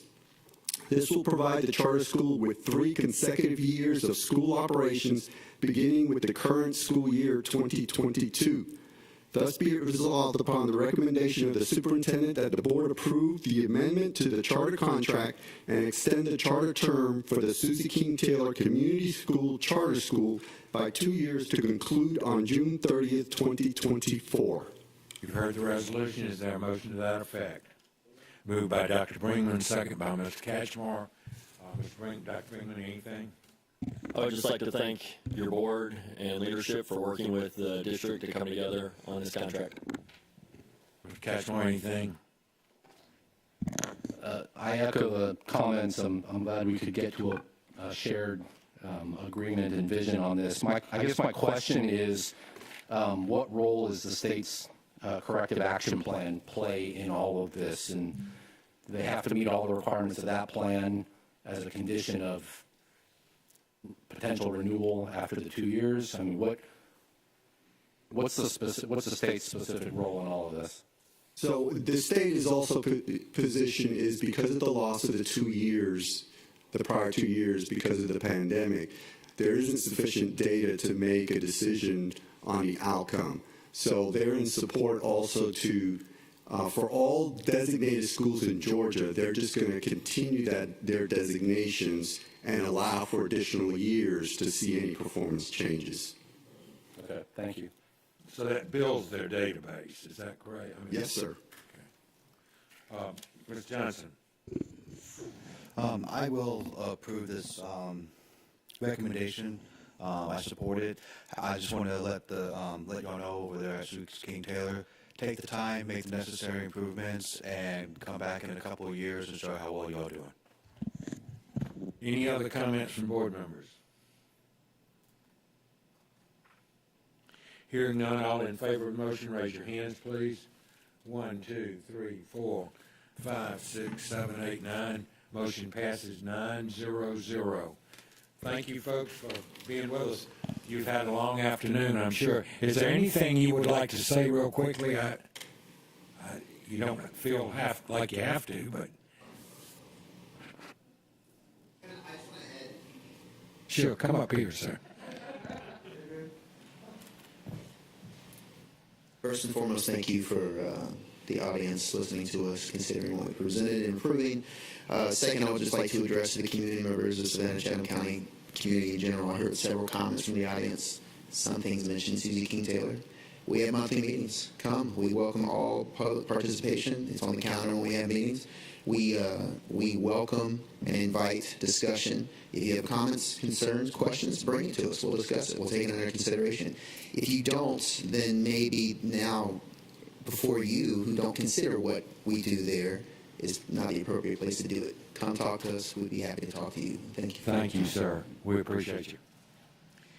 Moving on to legislative priorities. Thank you, Mr. Board President, officers of the board, Madam Superintendent, board members. Presented before you is your 2022 legislative priorities for adoption. These matters have been reviewed during the previous board meeting on October 6th and were further reviewed and discussed during the board's 2022 legislative breakfast with the Chatham County delegation. So now the information before you has been previously provided in your packets and is posted to board docs for public consumption. Thus be it resolved that the board adopt the 2022 legislative priorities for use as a framework to advance the needs of the Savannah Chatham County public school system in our work to ensure a high-quality education is provided for every student. Thank you. You've heard the presentation. We need to approve this. Is there a motion to approve? Dr. Hoskins-Brown moves. Ms. Grabowski seconds. Dr. Hoskins-Brown, any comment? Ms. Grabowski, any comment? I just want to thank the state legislators that we were able to meet with during the breakfast. I think it was a very productive conversation. I know that some had schedule conflicts, so look forward to future opportunities. Certainly wanted to congratulate Ms. Edna Jackson on her victory and look forward to working with her as our newest state representative as well. So thank you for the hard work to the staff on this and look forward to continuing to work with our state legislature. Thank you. Oh, which one of it? Both of you? Oh, Dr. Greenland and then I just wanted to follow up Mr. Grabowski's comment by actually naming those representatives. So thank you to Senator Lester Jackson, Representative Petrie, and Representative Mallow for actually spending the time with us at Woodville Tompkins. Healthy discussion. We didn't agree on everything, but we spoke civilly with each other. And we can see different viewpoints, and it's nice to be able to meet with those individuals from our community to understand that we are all in this together to make Savannah Chatham County a better place for all citizens. Gosh, Dr. Greenland, you're getting more philosophical with old age. Mr. Johnson? Yeah, then you got me. I just want to say that these legislative priorities, a lot of them we do every single year. And I'm going to beat this dead horse again, just for the record. I love QBE. In 1984, it was passed. We didn't have seatbelt laws in 1984. We now have a computer and calculators and phones and faxes and emails and everything else in our pockets. There's more power in our cell phones than there were vehicles back then. So we need to modernize it. We need to make sure that the folks in Atlanta call your state representatives, let them know that you support our legislative priorities, so that the way they can work with other representatives and state senators from around the state to get these things passed to help benefit our students and our children. Thank you, Mr. Johnson. Any other comments? Heard the resolution. All in favor, raise your hands, please. 1, 2, 3, 4, 5, 6, 7, 8, 9. Motion passes 9-0-0. Moving on to American Education Week proclamation, and Mr. Johnson is going to read that. American Education Week Proclamation. Whereas public education is the backbone of our republic, providing young people with the tools they need to maintain our nation's precious values of freedom, civility, and equality. And whereas by equipping young Americans with both practical skills and broader intellectual abilities, schools give them hope for and access to a productive future.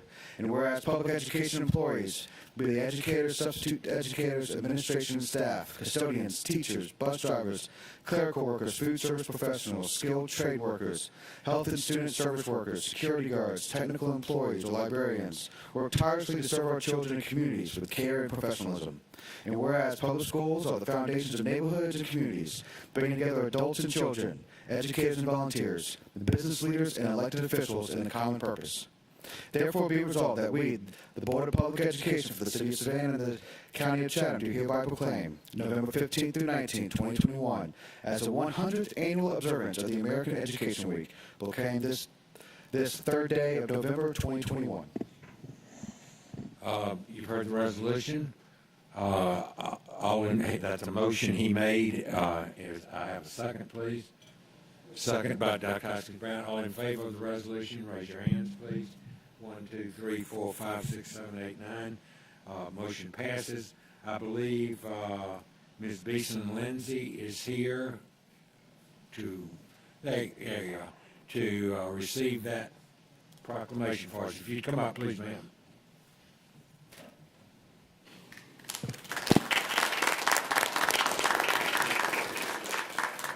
She is an elementary teacher at Schumann. So.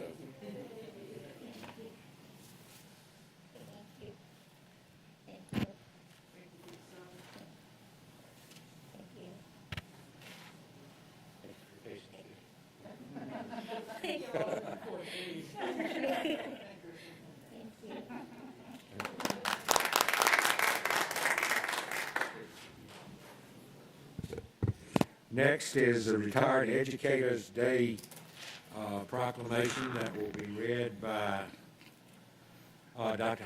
Howard Hall, and it will be presented to Ms. Irene Hines.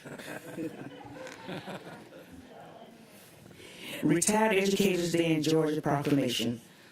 More than 140,000 retired educators have devoted their time and talents to public education in our state, fostering the academic development of millions of outstanding citizens in the state of Georgia. And whereas retired educators touch and influence the lives of generations of young people, motivating and inspiring their students to use their innate talents and abilities to the fullest, prompting them to become responsible, contributing citizens. And thus, be it resolved by the Board of Public Education that the day of November 7th, 2021, as declared by the Governor of the State of Georgia, be recognized as Retired Educators Day in Savannah, Chatham County Public School System, and that every citizen join us throughout the entire month of November to recognize the lasting contributions of retired educators. You've heard the resolution. Is there a second? Second by Dr. Hoskins Brown. Any discussion? None. All in favor of the resolution, raise your hands, please. 1, 2, 3, 4, 5, 6, 7, 8, 9. Now I would ask a veteran board member and a retired educator to come forward and accept the proclamation on behalf of retired teachers.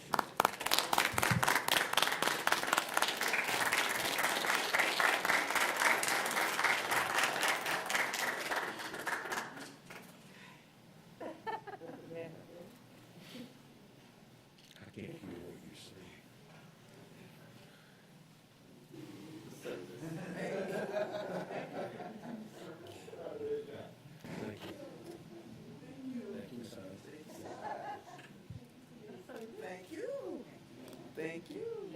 Thank you. 49 years.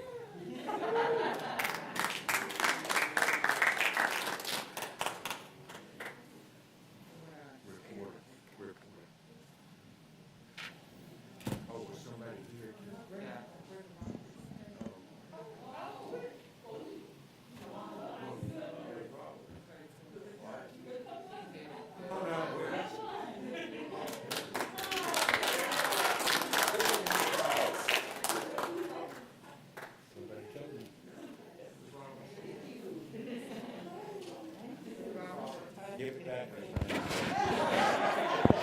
Is that Ms. Brenda Roberts? Brenda Roberts.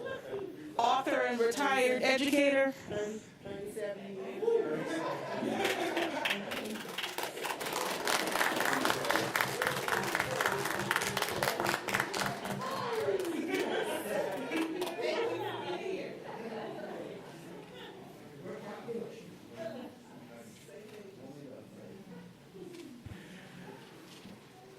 Thank you very much. Moving on,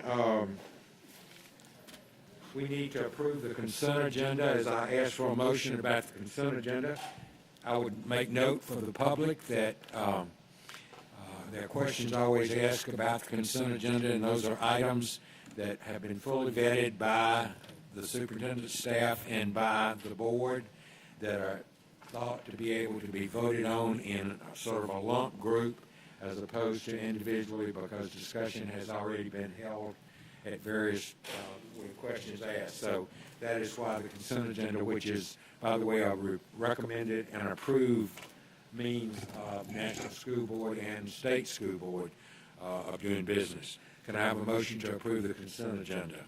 Approved by motion by Ms. Grabowski, second by Ms. Hall. Ms. Grabowski, anything at all? Ms. Hall, anything? All in favor of approving the consent agenda, raise your hands. 1, 2, 3, 4, 5, 6, 7. All opposed? Any abstentions? 2. So the motion passes 7-0-2. Moving forward to strategic goal 4, we have 3 items. The first one, this is the fiscal responsibility and resource goal. The first one is financials, and then we have a budget transfer and a contract. Welcome, Mr. Jackson. Good afternoon, everyone.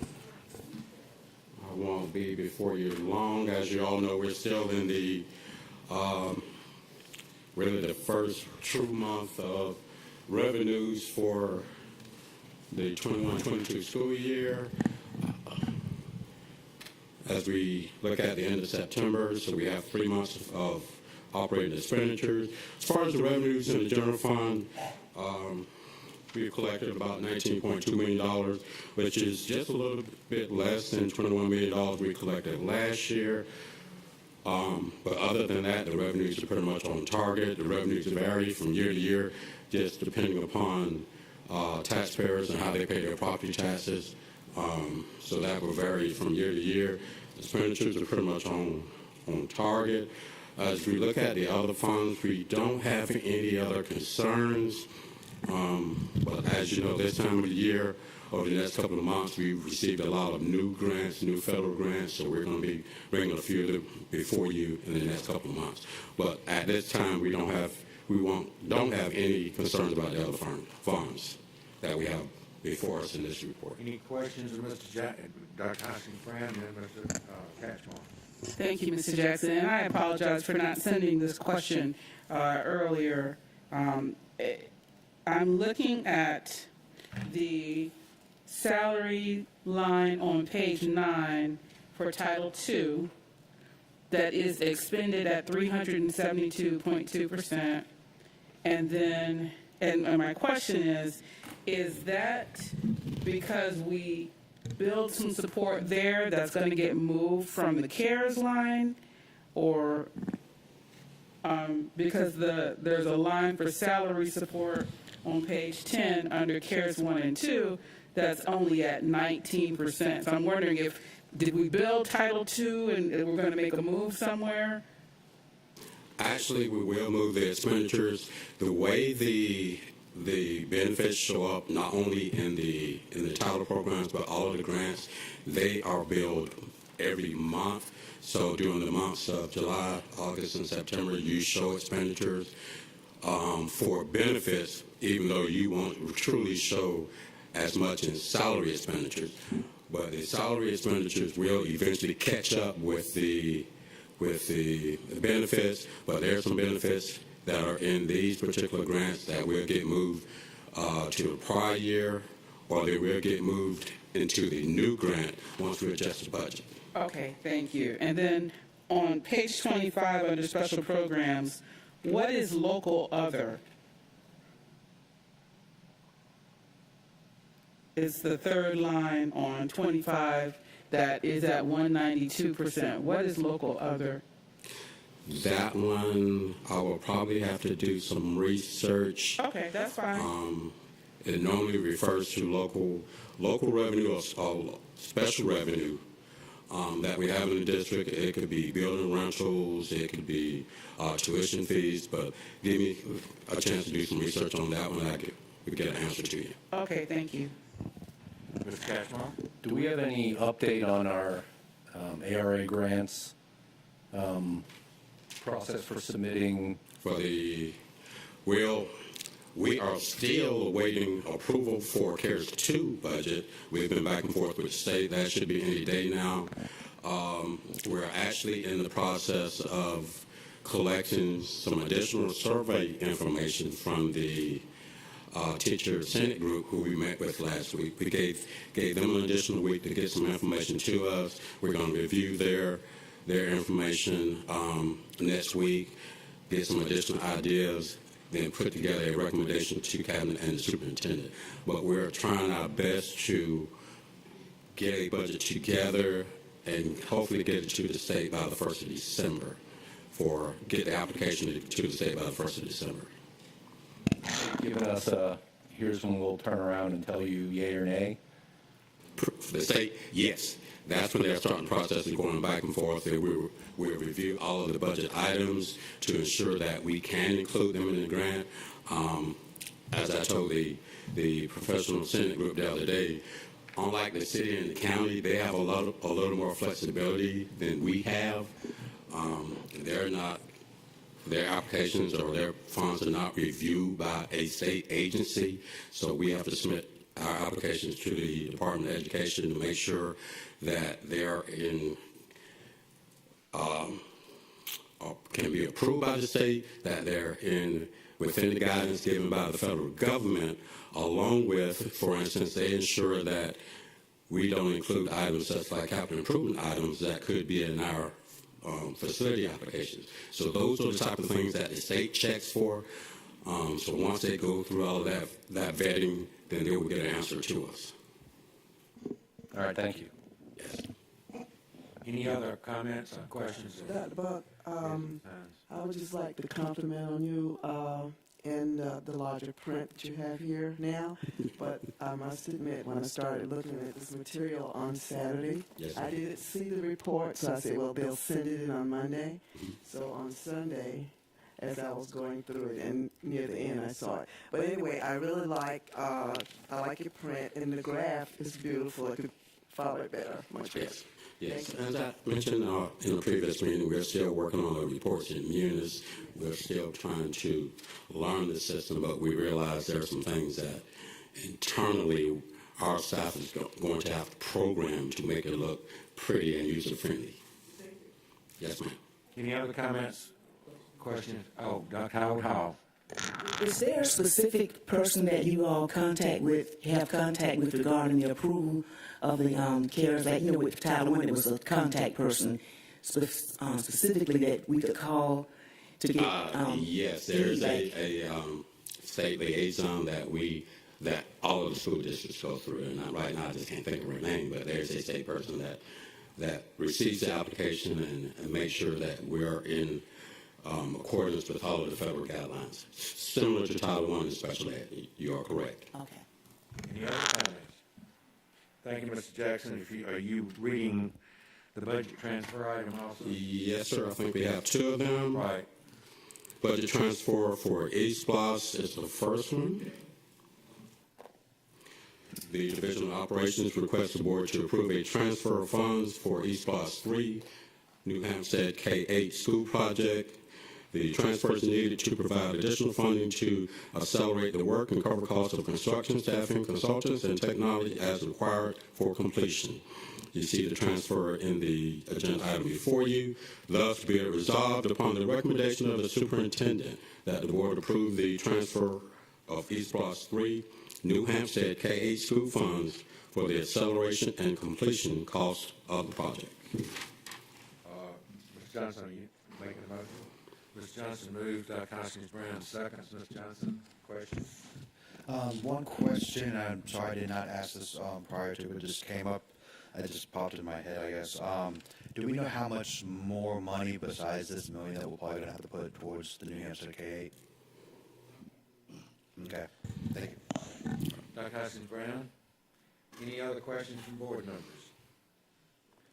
Hearing none, all in favor of approving the motion, raise your hands, please. 1, 2, 3, 4, 5, 6, 7, 8, 9. Motion passes 9-0-0. Moving on to the last agenda item, which is Windsor Forest High School design contract. Yes, this agenda item was presented to the board prior to this meeting. and it's available online. As we pointed out to the board, would like to go ahead and begin the design phase for Windsor Forest High School. This recommendation addresses the design professional services. Thus, be it resolved upon the recommendation of the superintendent that the board approve the contract with Hussey, Gay, Bell, and Young International Incorporated for design services for the Windsor Forest High School project under RFQ C18-05, on-call architectural and engineering services, annual contract in the amount of $2,641,983. Heard the resolution, Mr. Jackson. Motion made by Dr. Brinkman, second by Ms. Hines. Dr. Brinkman, anything? Let's start building the building. And whenever you want to tell me when the ribbon cutting is, that's it. You're ready. Ms. Hines, anything? Any other comments from board members? All in favor of the resolution, raise your hands, please. 1, 2, 3, 4, 5, 6, 7. All opposed? Any abstentions? So the motion passes 7-0-2. And you have anything else, Mr. Jackson? No, sir. I have nothing else. Ms. Howell, are you moving adjournment? Ms. Grabowski is seconding. All in favor say aye.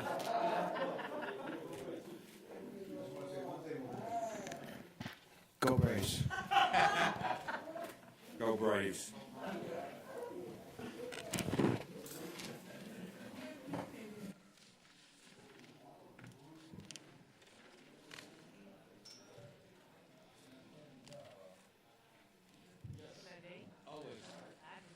So, at least tomorrow,